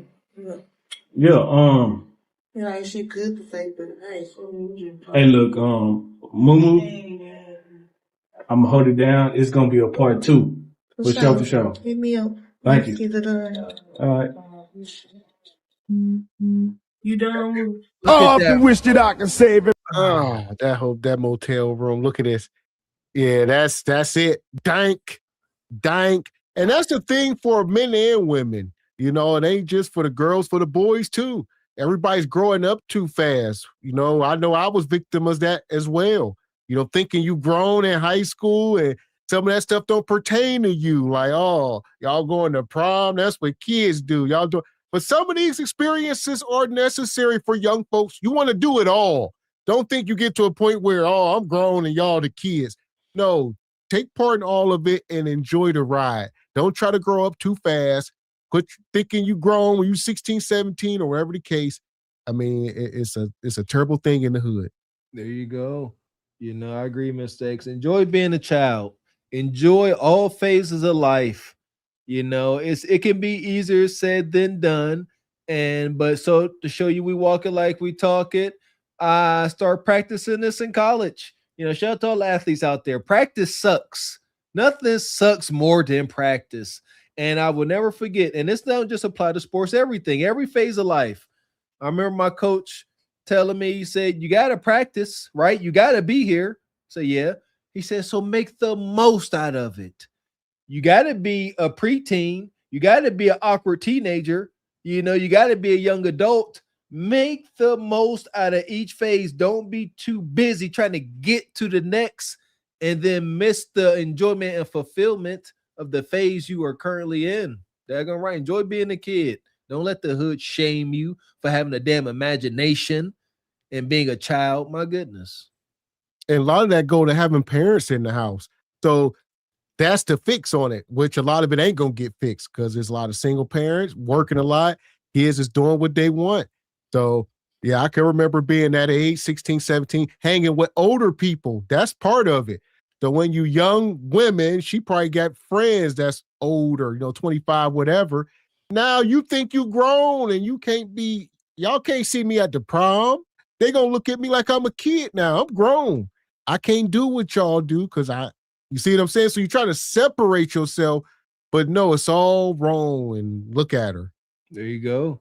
But nobody tells you it's wrong. The environment you are in will tell you that you are doing right by hardening yourself. You are too mature to be indulging in such adolescent activities like proms and homecomings. Nope. Enjoy it. Go through the social experience and experiment that it seems to be. Just enjoy the phase you were in. That's it. And shout out to Steven. Says chat, that's a great t-shirt. Too bad it's on Walker. Ooh, you like that? Carbon for the Horse exclusive. Stephen James, you can't have one. And Raja says, this is a free shot of Olivia. Shout out to Raja. Who's Olivia? Okay. Nonetheless, as far as everybody in this room, to the pit, no glaze. Absolutely. They glazed enough. Madness. Fuck is you talking about? This is Sparta! You got to know when to hold 'em, know when to fold 'em, know when to walk away, know when to hide. You gotta count your blessings. You're sitting at the table. You hear me? Ooh, child, things will get brighter. Yeah, man. Go enjoy being a kid. Yeah, I remember hearing my mom tell me that was her story when she was a young girl. She's the oldest. She is, I think she is either the oldest or second oldest of all her siblings, 6 kids. Okay. My grandma had 6 kids. My mama had 6 kids. Dad had 6 kids. Holy hell. But she had to take care of her siblings. Grandma would come home from work. She was saying she had to take care of the kids, change diapers. So when she became an adult and started having kids of her own, we had to fend for our daggone self because it was time for her to be a kid. Unfortunate. We got to stop that cycle. Man. And shout out to B. Wyatt. Says that was a whisper song, Lost and Turned Out. Oh, yeah, okay. Lost and Turned Out. Mm-hmm. Yeah! So here we go. Speaking of Lost and Turned Out, I told y'all we got some updates tonight. So first we're going to bring out Big Dime. All right, last we seen Big Dime, she was up here arguing with her baby daddy about some PDF stuff with her. It was a lot. Her ex-husband, they was all fighting, and it's still going on. Drama. We were on the upswing with the Braca when she was on the Crashies or Crash Out show. She didn't get her money. We plateaued. She went back home empty-handed. On the downward slope. Now we got just unhinged, uncontrollable Chernobyl drama. We are on a downward spiral. So here we go. Shout out to this brother 2K. I guess he figured out a way to get everybody on screen, and let's see what we got. Yes, sir. Yo, man. Yo, man. Damn, we trying to get my boy. We trying to get my boy need his custody back, bro. That's a fact. What's up? See, with him always putting us in the business, this what you wanted. You wanted to be in front of these folks like this. Ooh. You like this shit. You done got a dose of Facebook. So now you like to be, for folks to be in our business like this, bro. This what the fuck you like. How Just I like say it. How you I was like jealous of your Hold baby up, mama. mute it You right want to be in a spotlight like me. Why was I Just jealous say of that you? shit, bro. I'm saying what made me want to be in the spotlight? I That's came what over you here. like. You see what Facebook is like now. So you got a dose of it. So Hold now up. you like right. being in the spotlight. Hold up, just say you right. Just say you right. But the whole world, everybody that's listening on this motherfucker know that before that incident of me pulling up to your house, I hadn't been on Facebook for a month. Facts. So what you talking about? Oh, what cloud I'm looking for? To be with me, you probably wanted to come on here and redeem your goddamn self. I don't know what the fuck it is. But you like this shit. You like it. Cause let me tell you something, bro. Real talk. Cause I don't know why the fuck y'all call it. Oh, let's stop. He ain't never denied that he still be clapping Diamond's cheeks. That's why I don't respect this dude. He is Aaron. Yeah, you is a piece of crap, brother. Don't be up here. Oh, my son. You know, you've been locked up most of this time. You get out, you still sleeping with Dime. Dude, give us a break. And then you up here crying like you a victim. You're a victim. Yeah. And that's why you got the demon that is the Braka.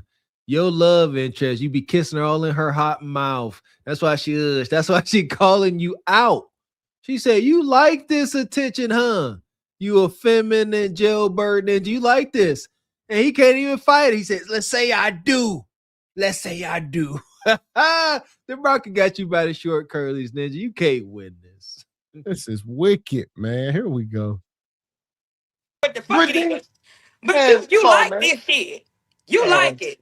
Cause let me tell you something, bro. Real talk. Cause I don't know why the fuck y'all calling me over here. We was fine, bro.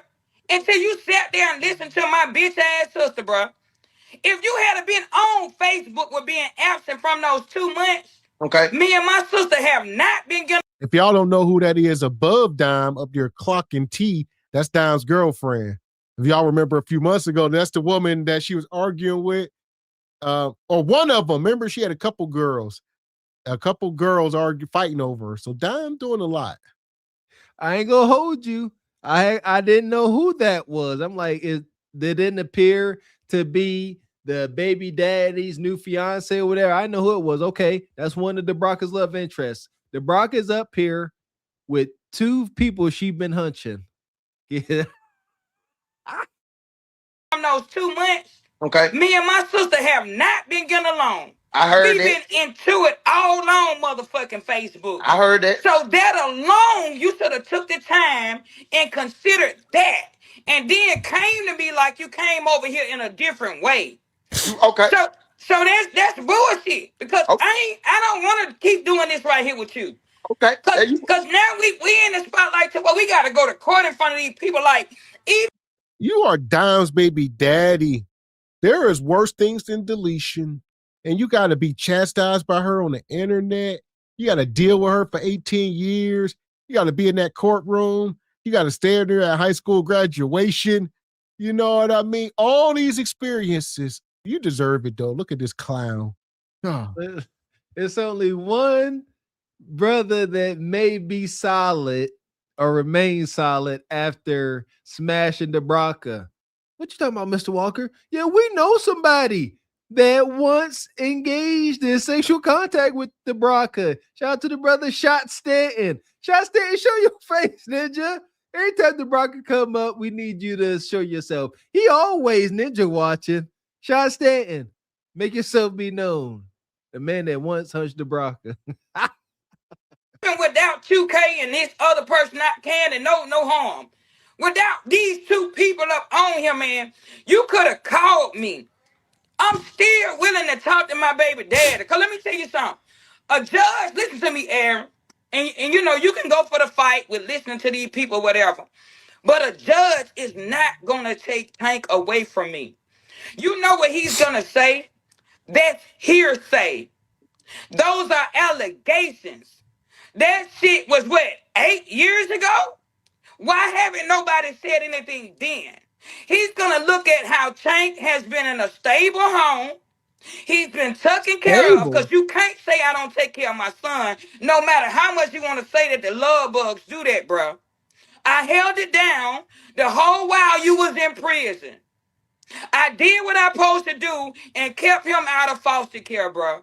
The only thing that I hate, man, is you come on here, man, and you get a little dose of this, bro, and how you come on here and it's the... Yeah, Aaron, they got that fame. So, yeah, who knows? He might be on that booger sugar. And shout out to Shot Stead. We see you poke your head out in the chat.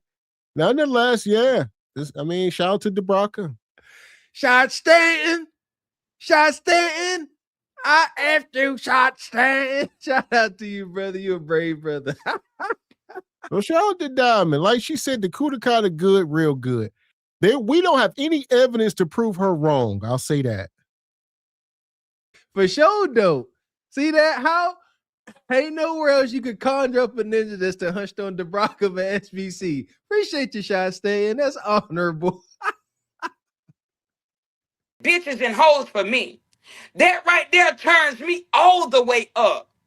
And plus, man, you sat there in front of these folks, which made me feel some kind of way. I felt a little threatened how you came over here, because that was a different side of you that I seen. You know, although I would have been upset too, but with us having the history that we had, I felt like it should have been handled the right way with you telling me I need to be calm and be calmed down.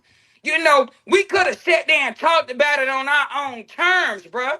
Instead of you wanting to do this shit for them for clout. Because that's what I looked at it to be. Okay, I'm the big bad baby daddy. Let me go down here and put my foot down. No, but not in my house. Hold up, and then hold how up. you was talking. Hold Okay, on, why? let me finish saying what I'm saying, then I'm going to let you say. All right. And then how you was talking. Then you get on Facebook. You know you came over here with that gun on you, bruh. You get in the car. You move the gun from your left. Yeah, Dime doing too much. She know he a convicted felon. He ain't supposed to have firearms. And she want to keep doing this on live streams. You had that firearm on you, didn't you? And he like, I seen it. I screenshotted you. I sent it to your parole officer. You're going to jail. And he got to eat this. He do. Ain't no doubt about that. He needed it with a smile, too. And you want to know what makes this more wicked? DeBrocca will sit here, continue to snitch, and send his brother on to the hooscow. Yes, she will. Most likely, it's probably already in the making. Yeah, it's my understanding that law enforcement is on social media real heavy as of lately. And guess what? She'll be the main reason he wind up back in the hooscow. And the wicked part is, she will wind up being the primary person keeping money on his books. That's how they move in the hood. Yeah, once they feel that you can feel their pain, now y'all can be cool again. All right, that's wicked madness. Got that on video. Don't make me take it to court. I ain't trying to do that to you and have you fucked up, bro, on my soul. Because I know you on papers. I ain't trying to do that to you, bro. But I got the video with you sitting with the gun in your... You already did it. You already did it. So whether you take it to court or someone of his other ops, anybody, you put the evidence on the internet, anybody can use it to get them locked up. He gonna be, you got me locked up. You know what you did? But I didn't send that to the police. You put it on the internet. You highlighted it, DeBrocca. You slowed the video down and highlighted it. God dang it. Yeah, fight back, Aaron. You ain't worth a dang, but fight back. Now, you moved it out the way, the kids sitting in the back. So if you didn't have the gun inside of my house, man, it's gonna look bad to say that the gun was in the car. I'm not trying to do this with you in front of these folks like that with that. We got a son together. These people ain't got no son with us, bro. Okay. I ain't no fucked up individual, and you know that. You let the devil come in. You listen to Jennifer. Let your testosterone take control of you, bro. And you came over here fucked up. Is what? Testosterone. Shout out to Ignorance, Dime, JP. I think y'all do it on purpose. When we do it, we dyslexic. Y'all just testosterone. When you let your testosterone and your estrogen, Dime said you let your estrogen levels get too high, you start acting like a BI. You are in a bad position when Debraka is reading you for filth. She ain't said no lies. You in the bad position when Debraka is speaking for minutes on end and ain't told a lie. You are in the back because she up here snitching. Did y'all not hear that snitch fest? She broke it down quite flat. She said, you had that Thule on you. She said, pick one. She said, pick a charge. Either you came into my domicile with that Thule on you in a threatening manner. That's option one. Or choose option B. You left the Thule in the car with your other kids. Pick your charge. That's what she just said. She said, I don't want to do this, but you made me do it. That's why he's so quiet. Because she's like, golly, you got me. And she do. The moment you left that seed in her, she got you by the short and curlies for the rest of your life. Over. Duh. And you throw that shit on our son. He still don't know what's going on because of his mama. Was fucking molested. He was touched. You know what hurt me so bad, bro? It's because I figured that you really know me. You know what I'm talking about? Like, I figured you really know me because I listened to you sometime when you came over there when I was standing center point and told me how to get on here and how to make my money and be cool. But the way how you got on here like you was a op. You got on there, bitch, and you said, my boy, I'm looking at my son. And he looked like he want to tell me something. What make you think he want to tell you something? Get all that And he crying would shit. tell his mama. This is wild. Dime up there crying. That woman at the bottom of the screen just grabbed a bowl and started eating chicken out of it. I don't know if y'all seen that. It's like it looked like, I thought it was a coffee mug. Bitch, and you She down there smoking cigarettes, drinking beer, and eating chicken. Eating fried chicken. Well, you can't make this up. This is like a Boondocks episode we witnessing here, man. What the hell? I keep saying it. Boondocks was out here prophesying, my baby. This sister down here below the block in the screen, she down there, she took a little can. I'm so triggered. If you a woman, I don't care. I'm going to say this. For one, if you're a woman and you drink beer, you need to keep it real cute. You need to be on occasion, out of a glass, something. Like maybe you're at a football game. I don't know. But if you drink beer out of a can, you are a barbarian, as she is. She took that bottle, that can of beer to the head. She's smoking a cigarette, eating chicken, like you said, out of a little pail. Pure ghetto ignorance. And Debraka up here making the most sense. I hate it here. Well, not right now, because now Dom trying to start crying or something. I don't know what she's doing. Yeah, I can't recognize Debraka's tears. My boy, I'm looking at my son, and he looked like he want to tell me something. What make you think he want to tell you something? Get all that And he crying would shit. tell his mama. Now shut the fuck up, 2K. You shut up. Like, you might be glad your baby daddy. I ain't gonna do it with you. I ain't gonna talk to you. Fuck you. Okay, look, this the thing. This shit playing out here. No, I ain't playing. I want you to hear me out right now, real quick. No, fuck that. You gonna finish hearing me. You sat there and you said my son looked like he wanted to tell you something. Like he wanted to tell you that he been touched. Nigga, that man was 2 years old. He don't remember shit. I'm his parent. That sounds I crazy. made sure he went touched. I'm the one that made sure he went in DHR custody while you were locked up. Cause nobody in your family went motherfucking help me and never did step up to the plate. The whole while I was telling you that man was healed, bro. Y'all can suck my ass. 2K, fuck you. You a sissy. You fucked the little girl. You fucked the 17-year-old nigga. You don't get no clout over here either. Oh. Oh. Allegations we can't confirm or deny. Dime we don't know. So that was Dime's words. Goodness gracious. Woo wee. See, this is what I was waiting on. You know, I was wondering what 2K's angle was on controlling the lions and tigers and bears of the circus. I was wondering because, yeah, this is Chernobyl. This is napalm.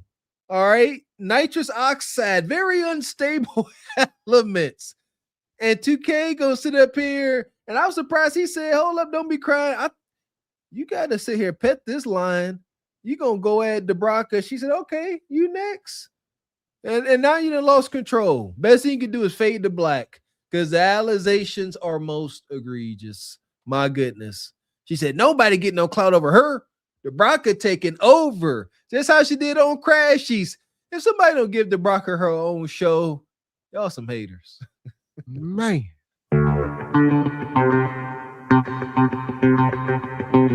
And shout out to our freedom fighting sister, Ebony Dean, sponsoring the show with a 25 ball. She says, happy Sunday, SBC Nation. Salute to the Canes.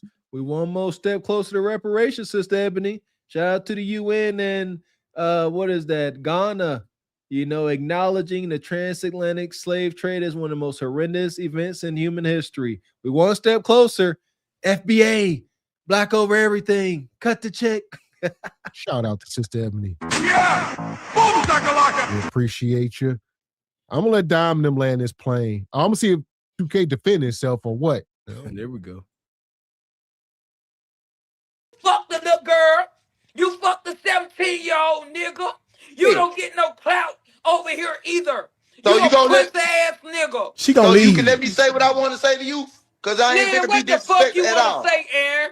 Hey, look. She finna I ain't- leave, You man. can talk to me outside of motherfucking Facebook with these folks, nigga. I'm saying I don't want to be. I ain't gonna be disrespectful I not ain't one getting time. But paid. listen to this. Fuck y'all. All I'm saying is this, right? I knew she was gonna do it. I knew she was gonna. Ken, you gotta go to. You gotta go to, Ken.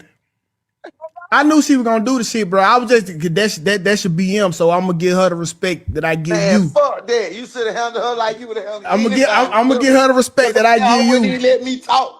I already knew she was gonna do that shit. Yo, bitch, you mad. You mad about what you mad about, or you want to say something about Jennifer. Fuck all that about Jennifer. Bitch, you told Jennifer that. That's the whole thing. If it wasn't true, if it never happened, if nothing ever happened to your child, this is the whole thing. You would never say it. You would have never said it. And then if it did happen, I'm just saying, if it wasn't true, and you just lied to your sister like that about some shit like that, You fucked up. that's weird, bro. Yeah. So you the cause of that shit, man. You the reason. Hey, let me handle the other business right quick, bro. Man, handle your business. Fool. Already, bro. Y'all put the backpacks. So there you go. He didn't really say anything about it. He was, and that's Dime. And y'all wonder why we don't have Dime back up here. Because it can only go so many ways. You can have a cordial conversation, but you ain't gonna get back Dime into no corners or hold her accountable. She just gonna spaz out. She ain't, and be very disrespectful. Ain't nobody got time for that. Absolutely not. She already called us everything but a child of God. For those of you that don't know, we had Debraka up here live, live in color, had a whole interview. Then she got off of here, went live again. Oh, it was hilarious looking back at it in the moment. I was mad as heck. She called us everything but a child of God when she got off camera. But shout out to the demon that is Debraka. That's why we keep her at a safe distance. That part. So we're gonna put Dime back in the pit and keep it moving. The most glorious of pit dwellers. Madness. Fuck is you talking about? This is Sparta! You got to know when to hold 'em, know when to fold 'em, know when to walk away, know when to hide. You gotta count your blessings. You're sitting at the table. You hear me? Ooh, child, things will get brighter. No, they won't. Not for folks like Debraka. They may get a little bit brighter for Mucho, though. Maybe for Mooch. We'll see. That part. So that was part one, Big Dime. And now we're going to bring Mooch out. Like told y'all, Mucho has been in New York. She's been living with her brother. Not sure. I don't know if he's been having medical issues or what, but she went up there to help him for whatever reason. And then they have been up there fighting with each other. They can't get along. Tell you what, I ain't used to seeing Mucho without all her adornments and makeup. Man, okay, Mooch. See you in your natural state, huh? I do not own the rights to any music that's playing in the background. I do not. The God that don't want to mama. Bitch, I ain't got no makeup on, bitch. I'm still in New York. I'm still in New York. Still in New York. Still in New York, baby. Still in New York. And it's still snow out here. It snowed like a bitch yesterday. It did. Some places got more snow than the others, bitch. And it does. And it does. And I ain't got no service where I'm at, so I can't talk to y'all when I'm at, bitch. Y'all know how the service kept going in and the fork out, in and the fork out, in and out, bitch. In and out, in and out. Wee. Bitch, it's a beautiful, it's 18 degrees. Now, if y'all was here the other day, we did that video with Mucho with her brother. And he never showed himself, but he was talking. They was in the basement. Shout out to Ebony. We was up here cooking, and they was talking about the world coming to an end, and volcanoes and tornadoes and hurricanes and everything's on fire. He was going on and on. I don't know. Now here's the thing, yeah. And Mooch kept saying, "Wake up, wake up." They were sounding the alarm, and there is a very, very little truth to what they were saying. A lot of the places are on fire. I think like over 800,000 acres, something like that, burned up in Iowa. It's a lot going on, a lot of craziness. But nevertheless, yeah, they was down there having some kind of drug-induced fit. So, take it with a big old boulder of salt. Degrees outside, but you see how I'm looking. It's 18 degrees in where I'm at in New York. And it feels great to me, bitch. And it feels nice to me. It feels great to she, bitch. It feels amazing. You hear me? It feels great. Because for the simple fact is I'm going to let you bitches hate. That part, blessing. God is amazing. God is everything. Jesus is my life. And I would disrespect everybody for God. And that's it. That's over with. You will never disrespect God. I choose God over man. I choose God over everything. Over my dude, over my husband, over everybody. Sure do. And I'm going to keep on, baby. Because guess what? She's amazing. She's great. And I'm going to let you hoes sit there and hate. Hell! Fuck is you talking about? She got that damn cross attached to an LGBT neck chain, the blasphemy. All right, but here we are. And then the daggone cross, some kind of goddamn going Celtic cross. That part, bless him. What the heck is that? Mucho, listen, that thing, Mucho done dug that up out of a Egyptian pyramid. All right, that's how she lost her tooth. Yeah! Boom, shakalaka! She lost her tooth trying to pry open the I can't say it. How you say it? Sarcophagus? Listen, man, y'all don't know what y'all be representing and worshiping. We ain't supposed to worship idols. We're not supposed to worship and pray to inanimate objects. Don't y'all know that? This is wicked, and this makes it more wicked because she don't even know what kind of cross that is. She don't know what them symbols are. I don't know. I bet, listen, be surprised. People, she'll tell you. She'll lie to you. Hell, you want her to tell you something? I wish this was live. Like, Mooch, what that cross mean? So she could cuss me out. What you mean? What it mean? You old crusty meat, stinking Duke. blessing. God is amazing. God is everything. Jesus is my life. And I would disrespect everybody for God. And that's it. That's over with. You will never disrespect God. I choose God over man. I choose God over everything. Over my dude, over my husband, over everybody. Sure do. And I'm going to keep on, baby. Because guess what? She's amazing. She's great. And I'm going to let you hoes sit there and hate. Deport. Hey, baby, it's cold outside, but it's not too cold for me. Oh, the weather outside is frosty, but a bitch is so delightful. And since you know a place to go, I don't know if the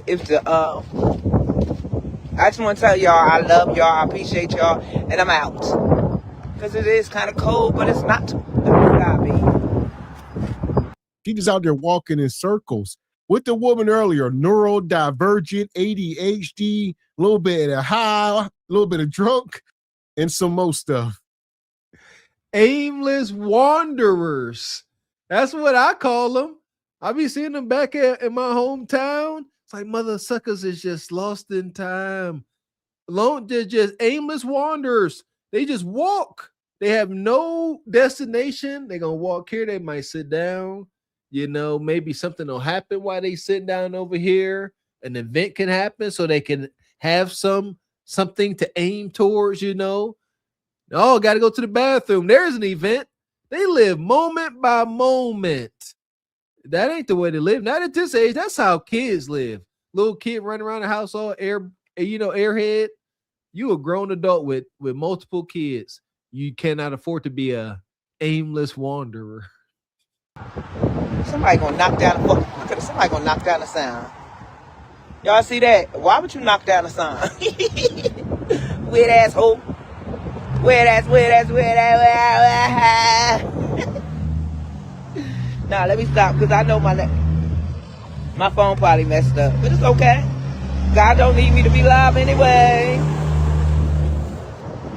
God don't need me to be live. God don't need me to be live, no way. Ooh. Aimless. Look, he over there walking across the street, ain't got on no jacket. We used to this temperature by now. Aimless. It's 18 fucking degrees and I ain't got on no. Look, my coat wide open, bitch, because it feels good. It feels good.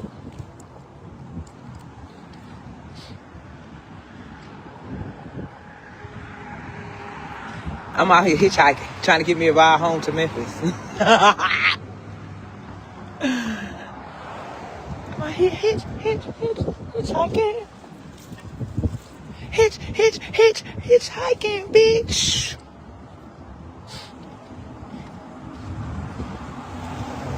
Are you serious?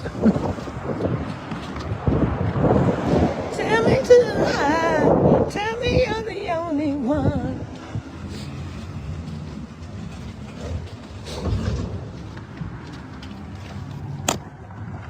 Hey hoes, hey musty ass hoes, y'all.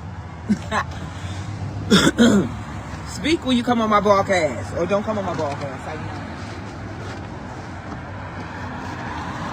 Mooch down bad. I just acquired 2 big German Shepherds. 2 big German Shepherds, bitch. Y'all seen them? Y'all seen the German Shepherds, the German Shepherds, the German Shepherds, the German. See how much. Okay, let me let y'all go. I love y'all. Bye. Y'all probably ain't saying this no way, but if you do see it, I just want to know. Choose God over man. Choose God over your kids. Choose God over your husband. Choose God over your animals. Choose God first. God is love. God is everything. God gonna have you with a great attitude no matter what you're going through. God gonna constantly bless you. God is gonna test you like God has been testing me since I've been in New York. But God said, keep going, keep praying for your brother, keep loving your brother, keep wishing the well for him. And that's it. So she up there with her brother, you know, wearing his clothes, his jacket. She's stranded. Mucho has been stranded in New York for weeks. He's begging people to send her money and so she can get back to Memphis. So part of this is a joke. Some of it's real. She is really trying to get back to Memphis and she has no way. The real part are those muck boots she got on. I thought she was losing her brain talking about she acquired 2 German Shepherds. She was referring to her muck boots Do y'all know what that means? Mug boots, that means you are there for the long haul. Like that's an all-season boot. You don't know what you about to have to endure. So you got on a impervious muck boot that come up to your knee because you about to be out there in the elements. This ain't looking good. Mucho looking very unglamorous. This is sad. Everything. God gonna have you with a great attitude no matter what you're going through. God gonna constantly bless you. God is gonna test you like God has been testing me since I've been in New York. But God said, keep going, keep praying for your brother, keep loving your brother, keep wishing the well for him. And yeah, I'm gonna keep praying in Jesus' name, amen, because I love my brother, and who's ever up that mountain ain't my brother. So I said what I said, it ain't my brother. And that's somebody, an apostle that's has a demon on them. It does. The same type of way somebody gonna say, don't pray in my house. Don't talk about God. Don't say Jesus. Baby, I'm gonna continue that Jesus is my king. Jesus is my everything. So that was what they were fighting about. So yeah, Mucho, was in the house doing her Jesus thing, and she claims that her brother is possessed by a demon. And he said, don't be in my house praying. Don't say nothing about God in my house. None of that. And they must have got to a big blowout, and he kicked her out more or less. He said, you got to go back to Memphis. I don't need you for whatever reason. She went up there to help him. He said, I don't need you. Get the hell out. Go home. I ain't buying it. She is down bad. She can't help nobody. She can't help herself. Mr. X, most likely she went up there trying to cohabitate with her brother. And then she found out very quickly that they are dysfunctional and it could never happen. Yeah, and that's why he made it impossible for her to cohabitate there. Say, you know what? I see what you like. You like up here praying and talking about Jesus. Can't say none of that in here. Shut your mouth. When I come in the room, I don't want to hear you breathe too loud. Matter of fact, yeah, you thought wrong. You can't cohabitate with these ninjas. There is no way to God but through Jesus. And we don't have a mother. We have it's the Holy Ghost, Jesus, and God. The Holy Ghost. God never had a wife. God never had a wife. Love God more than you love yourself. Love God more than you love your possessions. Love God more than you love your husband, your kids, your dogs, your birds. Love God more than your money, your clothes, your cars. Love God first. You hear me? And God gonna bless you with everything. I know you feel as though you want to give up, but don't you give up. God ain't left you. God just testing you until he can see what to do with you. Okay? God put the strongest soldiers in the midst of everything horrible. You know why? Because he loves you and he testing you so you can move on. It's only a test, baby. God is amazing. Hey, I ain't had no place to live. I got kicked out twice since I've been here. Excuse me. I got kicked out twice since I've been here. But God sent somebody to make sure that I'm great. God always makes sure I'm great. Always. I'm all the way in New York with one family member up here. And I got kicked out, but I still got a place to go. Hey, Jesus is great. Jesus is good. Okay, I love y'all. Bye. Choose God. Choose God. Choose God. Choose God. You hear me? God is the reason for the season. God is the reason we wake up every morning. Choose God over everybody. I love you. Stay blessed. I got my water. Yes, Granny love me some water. The poor. Yes, I love me some water. Hope you got yours too. Yes, Granny love me some water. Love y'all. Be blessed. Bye. Choose God. Yeah, Mucho down so bad. So that was the last video. And then she put out this post I told y'all. I think this was about 2 days ago. I'm going to check, see if she made another one. But she said, y'all pray for my brother. I guess the police chasing him. They got helicopters and drones. They accused him of deleting somebody with no proof. God, I need you so bad. So I don't know if her brother snapped or what, but this was Mucho's last post and people trying to figure out what's going on. Pure, unadulterated madness. Prophecies being fulfilled, chaos, madness in the streets. Nothing to be alarmed about because you can't change it. Just stay out the way. Don't let no shrapnel hit you. That's all.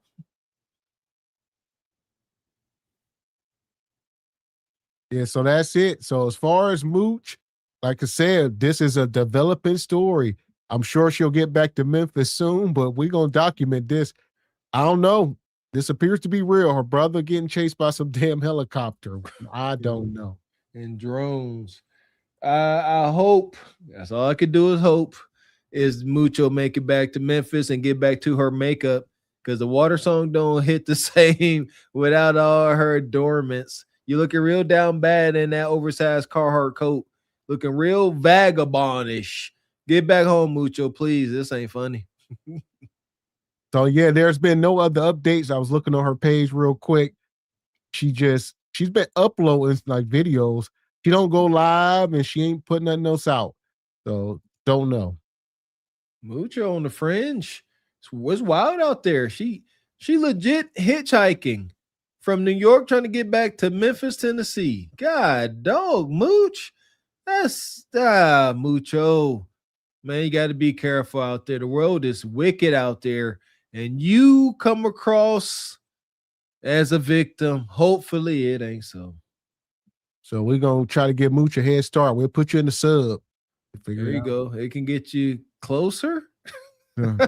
The passengers of the doomed Titanic sub spent their last moments in total darkness looking for bioluminescent creatures out of the small window and listening to their favorite music. The new details of the 5 passengers' final moments have been revealed by the wife and mum of the father-son duo. Wade in the water, wade in the water, diamond wade in the water.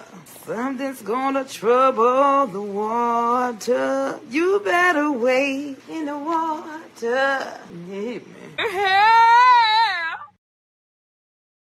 Shout out to poor Mooch. I'm on record saying Mooch need to stop wearing all that cake-up makeup because she look wild, but Mooch knows best. Yes, why does she look with that makeup? I take the costume over that. That was depressing. Yes, that was Mooch in her natural state. I've seen all phases of Mooch, unfortunately, and this may be her final form, folks. Man, down bad and hitchhiking on the side of the road in New York City. Yeah, she in New York looking for somebody to be friendly. God, she ain't in Cali. You know what I mean? She in NYC and it's freezing cold. It really don't get too much worse. Man, may she make it back to Memphis. I mean, seriously. But in the meantime, shout out to the brother Don Jeter. Been a member 35 months. Says, what chaos can I cause today? All types of chaos, Don. Have your way, ninja. There we go. And as far as us, we done made our way through another crazy show. If you missed it tonight, make sure y'all rewind. All right, we started off talking about this woman, Cheryl Lee, and it's been much more madness since. Shout out to the sister Cheryl Lee, 69, 70-something years old, still looking good for her husband. Shout out to her husband. That's what it's about, man. Take care of your body so that you can enjoy the later years in your life when you got more leisure. Shout out to that sister. That part. And also shout out to Sister Ebony Dean, all the moderators. Make sure you go over and subscribe to the Patreon. Join that and also subscribe to Truth Over Lies. That's where we will be on Tuesday. Cart Before the Horse. Go check out last night's show. Shout out to Sister Ebony Dean. She was cooking up with us. Yeah! Boom, shakalaka! Big time. Yeah, double down on check out last night's show. Shout out to the replay gang. A lot of gems, a good old time. And make sure you guys are a part of the Patreon as we continue to remind you guys. Might have a pop-up tomorrow. Don't know, but you will know if you are subscribed to all channels and join the Patreon. We appreciate y'all coming through like y'all do, supporting y'all interests, supporting your channel, supporting your beautiful black media, hitting that super chat, hitting that cash app. Shout out to the folks utilizing the skips today.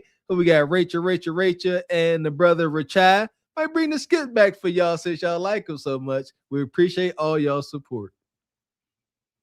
There you go. I would say the skips was never off the table. Like you say, send $100 and everything's always negotiable. So if you got the money, send it. Shout out to the sponsor, Sister Rachel. Shout out to Rachai Media, everybody coming through. Sister Ebony Dean in the Cash App. Shout out to Squeegee Kid, Brother Ray, and the whole SBC Nation. Appreciate y'all coming through with that big support. We ain't got to sit up here and shame y'all into doing it. Y'all just come through like y'all do. Can't thank you guys enough. That part. So we'll be back up here Tuesday for Truth Over Lies. Until then, I'm Gavin X. I am Mr. Walker. And we are Carpet for the Horse Productions. A good evening. Single by choice, very bitter, big bad. True for lies, real talk we have. SBC Nation, stand up, no cap. Gavin X Mr. Walker, facts on facts. Single by choice, single by choice. If you ready for the truth, you in the right voice.